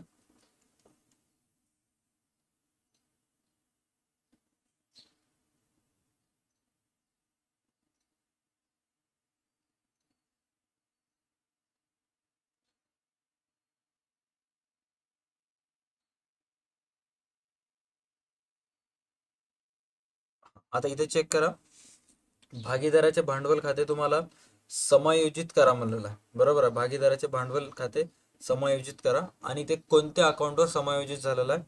रोखीच्या माध्यमातून, म्हणजे रोख पुस्तकातून समायोजित झालेलं आहे. म्हणजे जे प्रमाणापेक्षा जी जास्त रक्कम आहे ते तुम्हाला रोख खात्याला ट्रान्सफर करायचं. ओके, तर आता हे एक्झॅक्ट कसं कॅल्क्युलेट करण्यात येते त्याची एकदम सोपी टेक्निक सांगतो, एकदम इझिएस्ट वे. ओके, एकदम सोपी टेक्निक याच्यामध्ये तुम्हाला सांगतो. इथे चेक करा. सर्वात पहिला की याच्यामध्ये गणितामध्ये जो भागीदार येत आहे, नवीन भागीदार, तो नवीन भागीदार कोण आहे? सर ह्या गणितामध्ये नवीन भागीदार अवनी आहे. 37,500 ख्याती आणत आहे. 30,000 सॉरी 37,500 तिचे भांडवल म्हणून आणत आहे. 37,500 तिचे भांडवल म्हणून आणत आहे. ओके, आणि ख्यातीतील हिस्सा म्हणून किती रुपये आणत आहे? 30,000 रुपये आणत आहे गुडविल. ओके, मला सांगा ह्या गणितामध्ये अवनी नावाची जी भागीदार आहे तिचं नफा तोटा वाटपाचे भविष्यातील हिस्सा किती आहे? फक्त आणि फक्त अवनीचा नफा तोटा वाटपाचे भविष्यातील हिस्सा. गणित पाहून सांगा की अवनीचा नफा तोटा वाटपाचा भविष्यातील हिस्सा किती आहे. इथं प्रिंट झालेलं नाहीये का दिलेलं नाहीये? कारण मला असं वाटतं की इथं प्रिंट झालेलं नाहीये. काय वाटतं तुमच्या दोघांना? तुमच्या पुस्तकात चेक करा. सर बुक मध्ये दिलेलं नाही, पण 104 आहे. बुक मध्ये दिले नाहीत ना, इंग्लिश मिडियमच्या पुस्तकात आहे, इथे दिलेलं नाहीये. अवनीला तिच्या नफ्यातील हिस्सा 104 द्यावा. बरोबर आहे. हा, तर आता भागीदाराचे भांडवल खाते जर समायोजित करायचे असेल तर त्याच्यासाठी 2 ते 3 गोष्टीची रिक्वायरमेंट तुम्हाला पाहिजे. नंबर 1 पाहिजे की भागीदाराचे भांडवल खाते समायोजित करायचे असेल तर नवीन भागीदाराचे भांडवल, नवीन भागीदाराचे जे भांडवल आहे त्याची रक्कम तुम्हाला माहित पाहिजे. बरोबर, त्याच्यानंतर भविष्यातील प्रमाण तुम्हाला माहित पाहिजे. त्यानंतर नवीन प्रमाण तुम्हाला माहित पाहिजे. 3 गोष्टी तुम्हाला माहित पाहिजे, तर ऑटोमॅटिकली आन्सर तुम्ही काढू शकता. 3 गोष्टी तुम्हाला माहित पाहिजे: नवीन भागीदाराचे भांडवलाची रक्कम, भविष्यातील प्रमाण आणि नवीन प्रमाण. हे 3 रक्कम झाले तर ऑटोमॅटिक फाइंड आउट करतो. जसं की आता इथे चेक करा, भागीदाराच्या भांडवलाची रक्कम किती आहे? नवीन भागीदाराच्या भांडवलाची रक्कम 37,500. भविष्यातील प्रमाण किती आहे? 1/4 आहे. ओके, आणि एक आणखी महत्वाची गोष्ट राहिली ते म्हणजे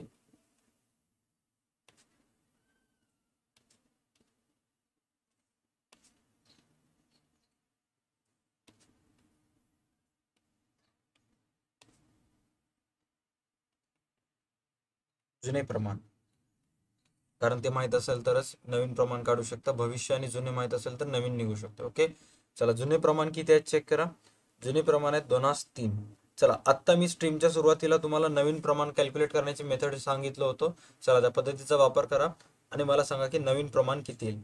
करा फटाफट आणि सांगा एक्झॅक्ट नवीन प्रमाण किती किती येईल.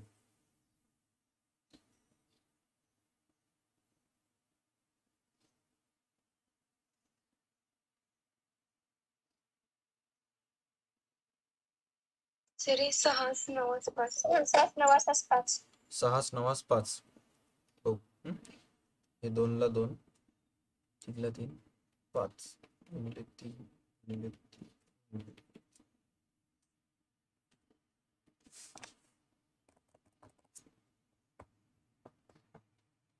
6-9-5. आन्सर किती आलं तुमचं? 6-9-5. चेक करा तुमचं 6-9-5 आन्सर येत आहे का. ओके, एवढं तर क्लिअर झालं. हा, त्याच्यानंतर आता चेक करा 6-9-5 हे खूप लेटर झालं.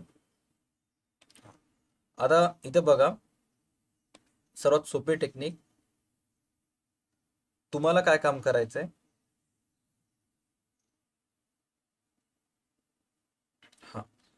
जे नवीन भागीदाराचे भांडवलातील प्रमाण आहे 37,500.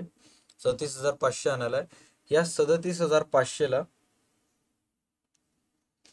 भविष्यातील एकूण नफ्याचे जेवढे हिस्से करणार आहेत त्याच्यानं गुणाकार करायचा. आता भविष्यामध्ये त्यांनी नफा तोटा वाटप करत असताना एकूण किती हिस्से करणार आहेत? 4 हिस्से करणार आहेत.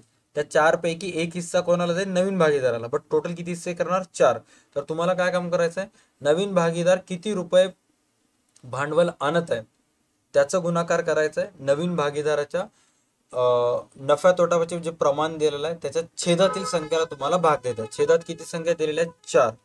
तर 37,500 गुणिले करायचं 4. आन्सर किती येईल चेक कर.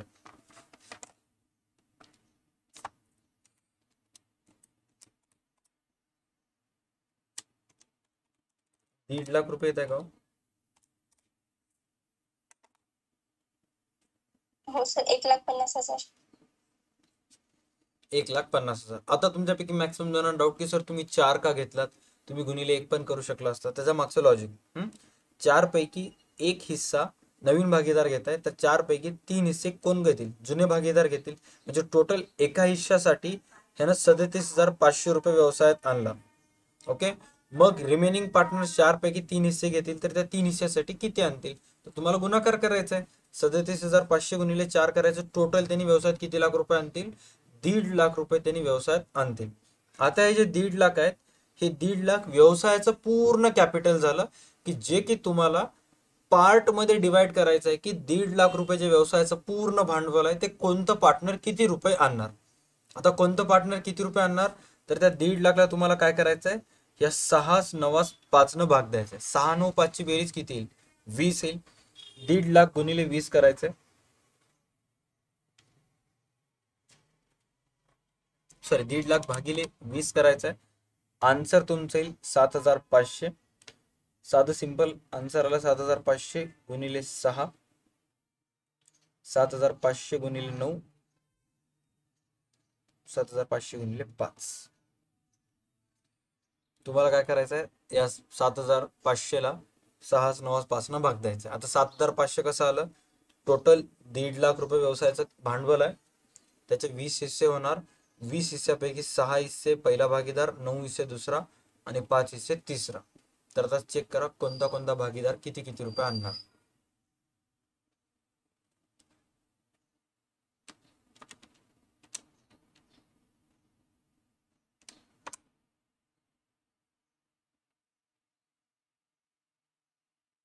$45,000,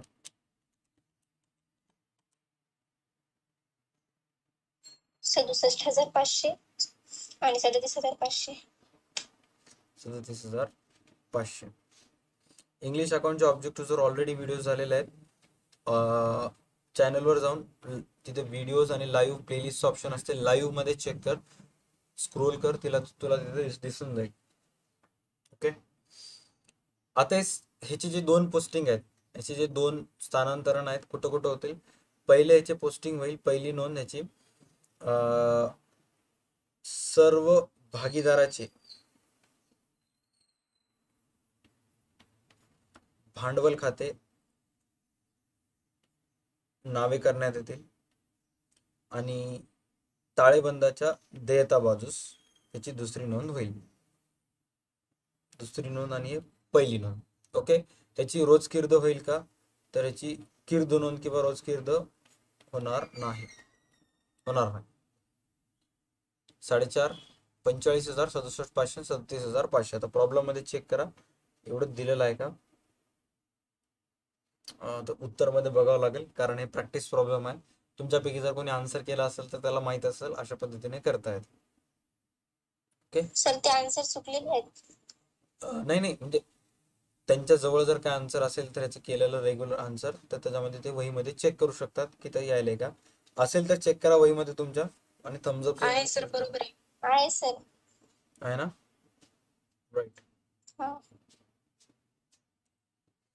बऱ्यापैकी गोष्टी आपण कव्हर केल्या. आता सांगा तुमचे काय प्रॉब्लेम्स आहेत का या प्रॉब्लेम मध्ये किंवा ओव्हरऑल ह्या चॅप्टर मध्ये जर तुमचे काय डाऊट असतील तर सांगा, आपण फटाफट ते सॉल्व्ह करूया. 10 मिनिटाची स्ट्रीम राहिलेली आहे त्याच्यानंतर क्लास संपून जाईल. सर इथं शॉर्ट मध्ये भावेश चंद्र आणि त्याचं सांगा ना. भावेश चंद्र आलियाचं गणित कसं आहे माहिती आहे का तुला, थोडक्यात सांगतो.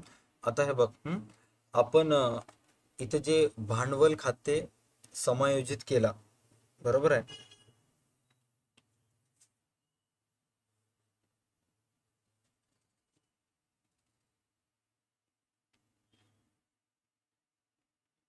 भांडवल खाते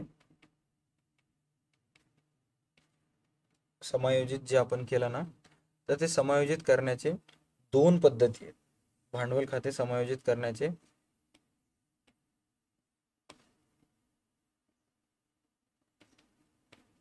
पद्धती. भांडवल खाते समायोजित करण्याचे 2 पद्धती आहेत. कोणते कोणते 2 पद्धती आहेत? एक, नवीन भागीदाराचे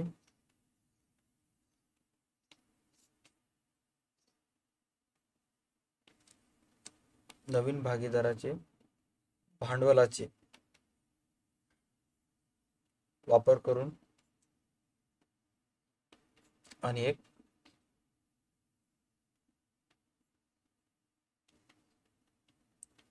जुन्या भागीदाराचे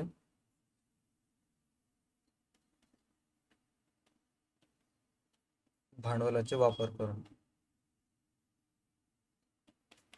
एका याच्यामध्ये आपण नवीन भागीदाराला भांडवलाचा वापर करायला आणि एका याच्यात जुन्याचा. आता मला सांग, आता आपण इथं 37,500 रुपये घेतलं होतं बरोबर आहे, लक्षात आहे का? 37,000 किती घेतलं होतं? 500.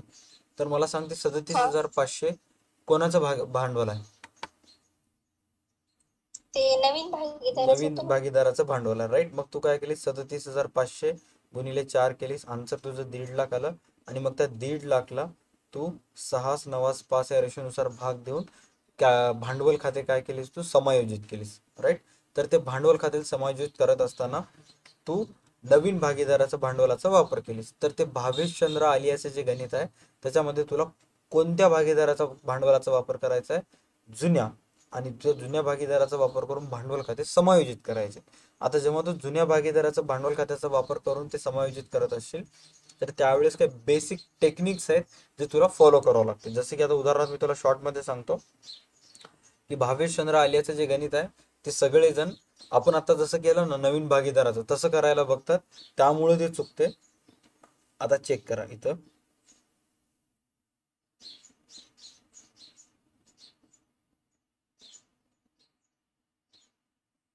पेज नंबर कितीवर आहे ते गणित?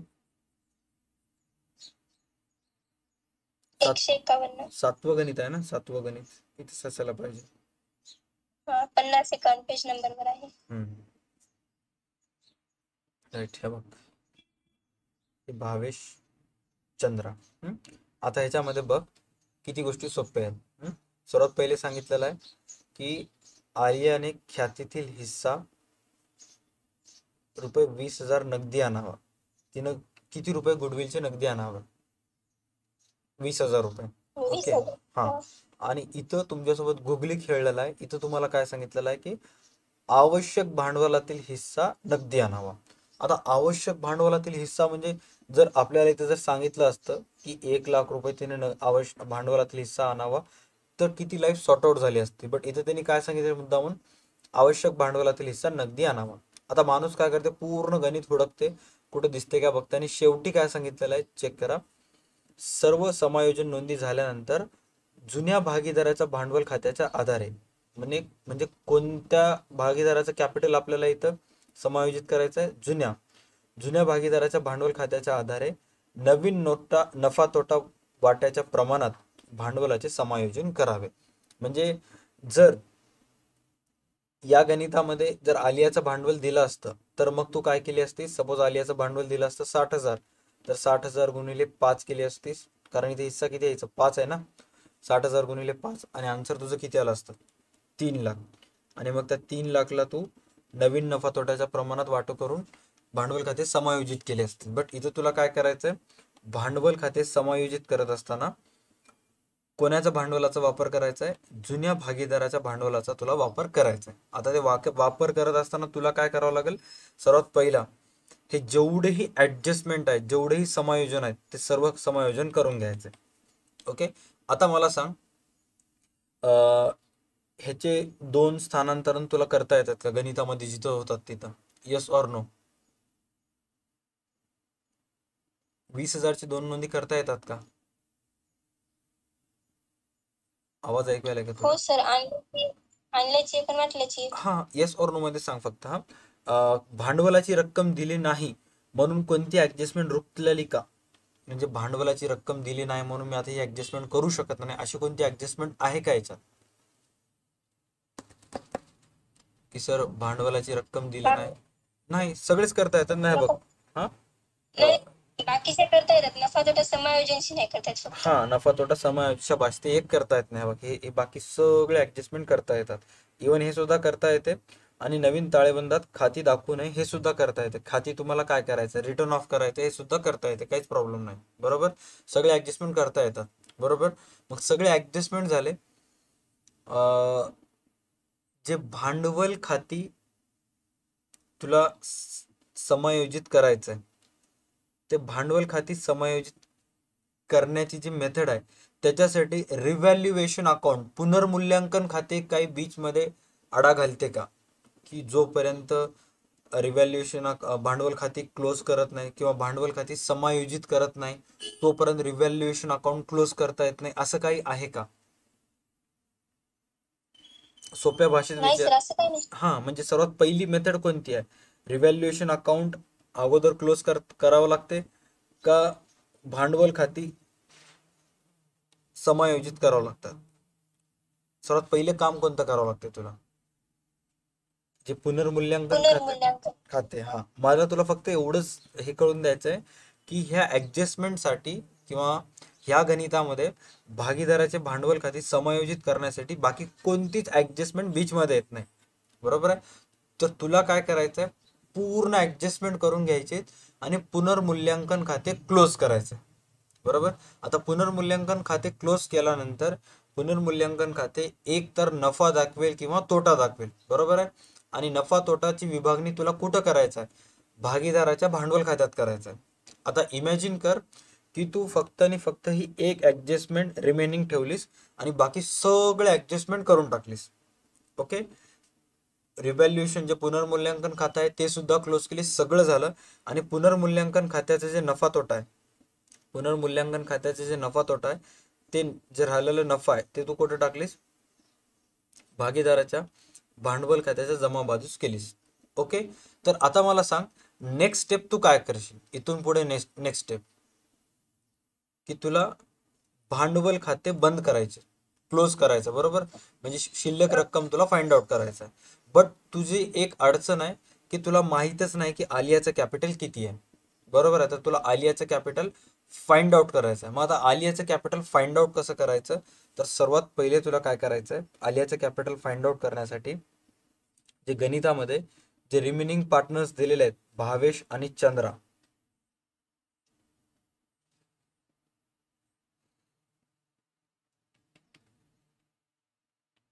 हा, जे रिमेनिंग पार्टनर्स दिलेले आहेत ना, भावेश आणि चंद्रा, तर त्या भावेश आणि चंद्राच्या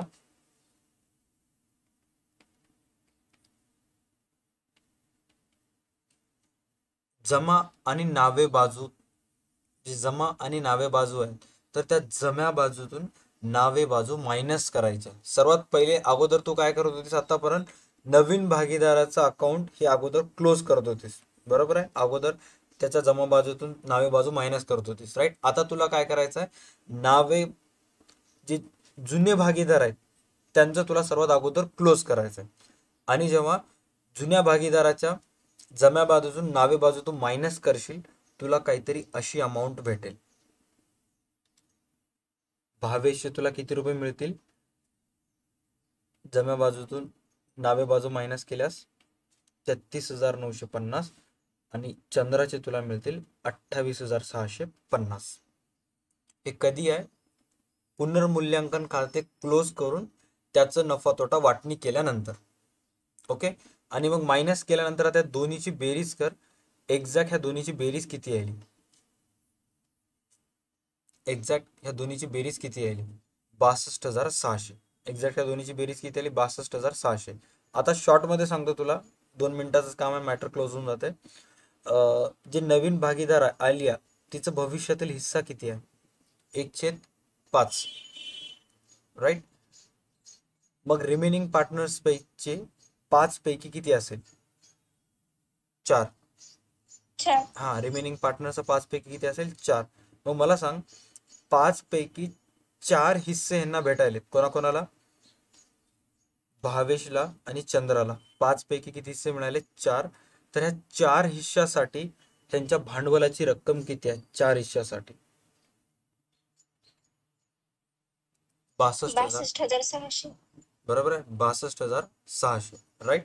मग रिमेनिंग पार्टनर्सचं किती असेल, 5 पैकी 1 हिस्सा नवीन भागीदाराचा. आता तुला प्रश्न आहे, 4 हिस्साची किंमत जर 62,600 असेल तर एका हिस्साची किंमत किती येईल. मग आता 4 हिस्साची किंमत 62,600, तर एका हिस्साची किंमत कॅल्क्युलेट करायसाठी याला कितीनं भाग द्यावा लागेल, 4. याला दे 4 न भाग, किती येईल मला सांग, 62,600 भागिले 4, आन्सर किती आलं,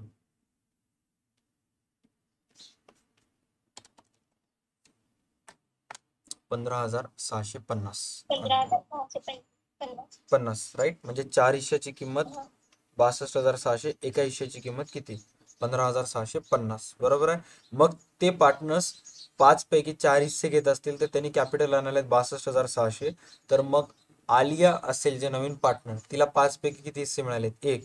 तर त्या 1 हिस्सासाठी ती किती आणेल, 15,650. आता या दोन्हीची बेरीज कर, दोन्हीची बेरीज किती आहे ते चेक कर, 62,600 आणि 15,650.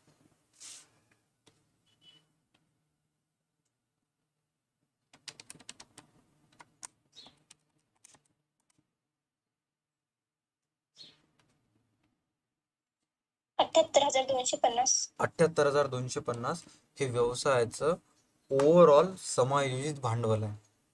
78,250 हे व्यवसायाचं ओव्हरऑल समायोजित भांडवल आहे, राईट. मग आता तुला काय काम करायचं आहे, 78,250ला नवीन प्रमाणानुसार विभागणी करायची आहे.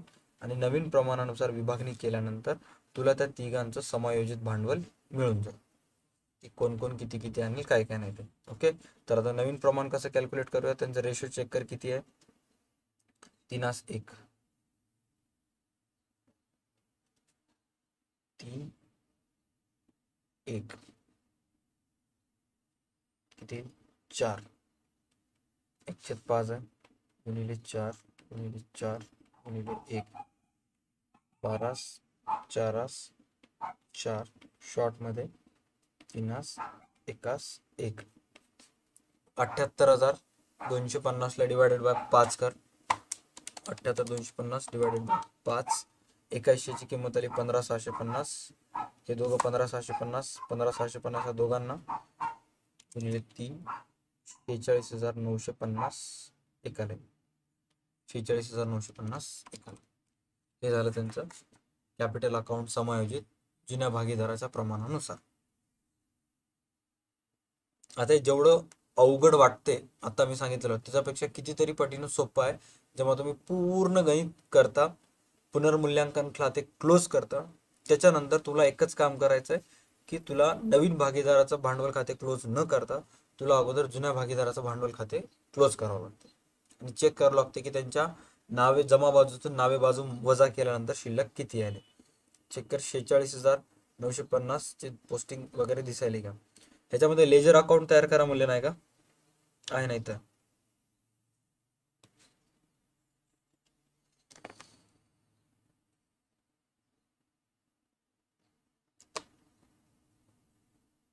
हा तू किती वेळेस सॉल्व्ह केलीस आतापर्यंत गणित. सर 2दा-3दा केलं पण ते डोक्याच्या वरनं जात होतं. ते CR मधून DR मायनस कर, त्यांच्या नावेतून जमेतून नावे बाजू मायनस कर, ऑटोमॅटिक येऊन जाते आणि सोपं आहे. एक वेळेस पूर्ण गणित करावं लागतं आणि एक्झामला जर असं गणित आलं तर समजून घ्यायचं की ज्यानं रिटायरमेंट पक्क केलेलं आहे त्यानं सरळ सर रिटायरमेंटला जावं किंवा ज्याचं ॲडमिशन पक्क असेल त्याने कॉन्फिडन्स के साथ पेपर अटेंड करावं, येऊन जातं. ओके, बरं रिटायरमेंटमध्ये जर एखादी किचकट ॲडजस्टमेंट आली आणि असं जर आलं तर मग कुठं ना कुठं अवघड आहे. पण आता प्रॅक्टिस झालेला आता अवघड जाय ना, सोपं जाते, बऱ्यापैकी तुम्ही कव्हर करता. सर आता कळालं ना, आता एकदा दोनदा केलं की मग होऊन जाते. हा.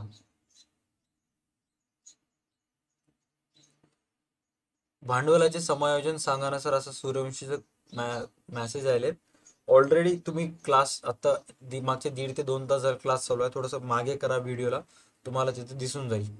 ओके, सहकारचं लेक्चर आज संध्याकाळी होणार आहे, मॅरेथॉन आहे सहकारची, तर त्याच्यामध्ये तुमचं कव्हर होऊन जाईल सहकार. सर पेज नंबर 167 वरची 4थी समायोजन.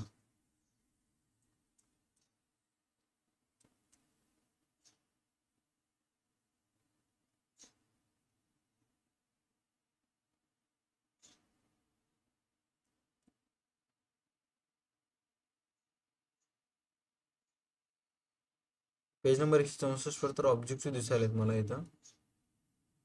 67 हा 167.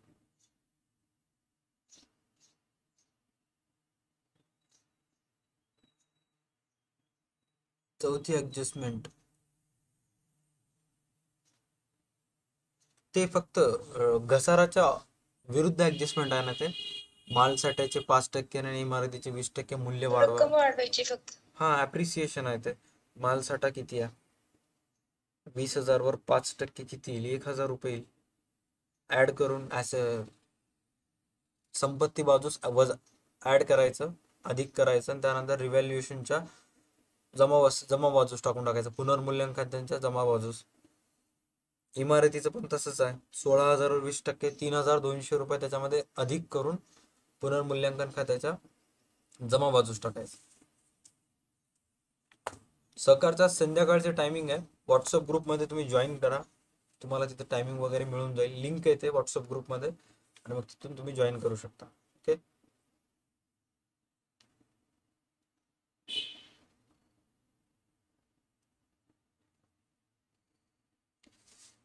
राईट. चलो, सो ऑलमोस्ट क्लिअर झालेला आहे आज हा चॅप्टर. बऱ्यापैकी गोष्टी आपण कव्हर केला. ह्याला सोडून पण आणखी भरपूर साऱ्या गोष्टी या चॅप्टरमध्ये आहेत, बट 2 तासामध्ये ह्याच्यापेक्षा जास्त मी एवढं सांगू नाही शकत. एवढी जी इन्फॉर्मेशन आता सांगितलेली आहे ते मोर दॅन इनफ आहे. बघा, आपण स्टार्ट केला इथून, रिव्हॅल्युएशन अकाउंट म्हणजे काय इथून स्टार्ट केला आपण, तर आपण पूर्ण भांडवल खाते समायोजन पर्यंत आला, which is a great deal. आणि तुमच्यापैकी आय होप मॅक्सिमम जणांचं रिव्हिजन सुद्धा झालं असेल. ओके, चला, व्हिडिओच्या कमेंटमध्ये नक्की कमेंट करा की नेक्स्ट आपल्याला कोणता चॅप्टर घ्यायचा आहे उद्या, आणि मग बाकी गोष्टी आपण डिस्कस करू. Tata bye, take care and stay connected.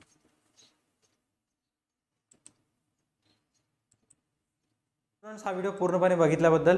तुम्ही जर 12वी कॉमर्स महाराष्ट्र बोर्डातून यावर्षी एक्झाम देणार असाल तर तुम्ही लक्ष बॅच जॉईन करू शकता, ज्या बॅचमध्ये तुम्हाला 12वीचं complete account free of cost शिकवण्यात येणार आहे. लक्ष बॅच जॉईन करण्यासाठी व्हिडिओच्या डिस्क्रिप्शनमध्ये DA2 अकॅडमीच्या ॲप्लिकेशनची लिंक दिलेली आहे, तिथून तुम्ही ते ॲप डाउनलोड करू शकता. ॲप डाउनलोड केल्यानंतर तुम्हाला बॅचेस सेक्शनमध्ये जायचं आहे, तिथे गेल्यानंतर तुम्हाला बॅच कोड लक्ष 23 हा तिथं इन्सर्ट करायचा. स्क्रीनवर सक्सेस म्हणून एक छोटंसं ब्लिंक म्हणून नोटिफिकेशन येईल, त्यानंतर तुम्ही त्या बॅचमध्ये ॲड होऊ शकता. आणि आत्तापर्यंत जेवढेही चॅप्टर्स कंप्लीट झालेले आहेत, partnership, final account, not for profit concern, bills of exchange, death of partner, admission of partner, सगळेचे सगळे चॅप्टरचे व्हिडिओज तुम्ही फ्री ऑफ कॉस्ट पाहू शकता. आजच्या व्हिडिओसाठी भेटूयात नेक्स्ट क्लासमध्ये. Stay connect.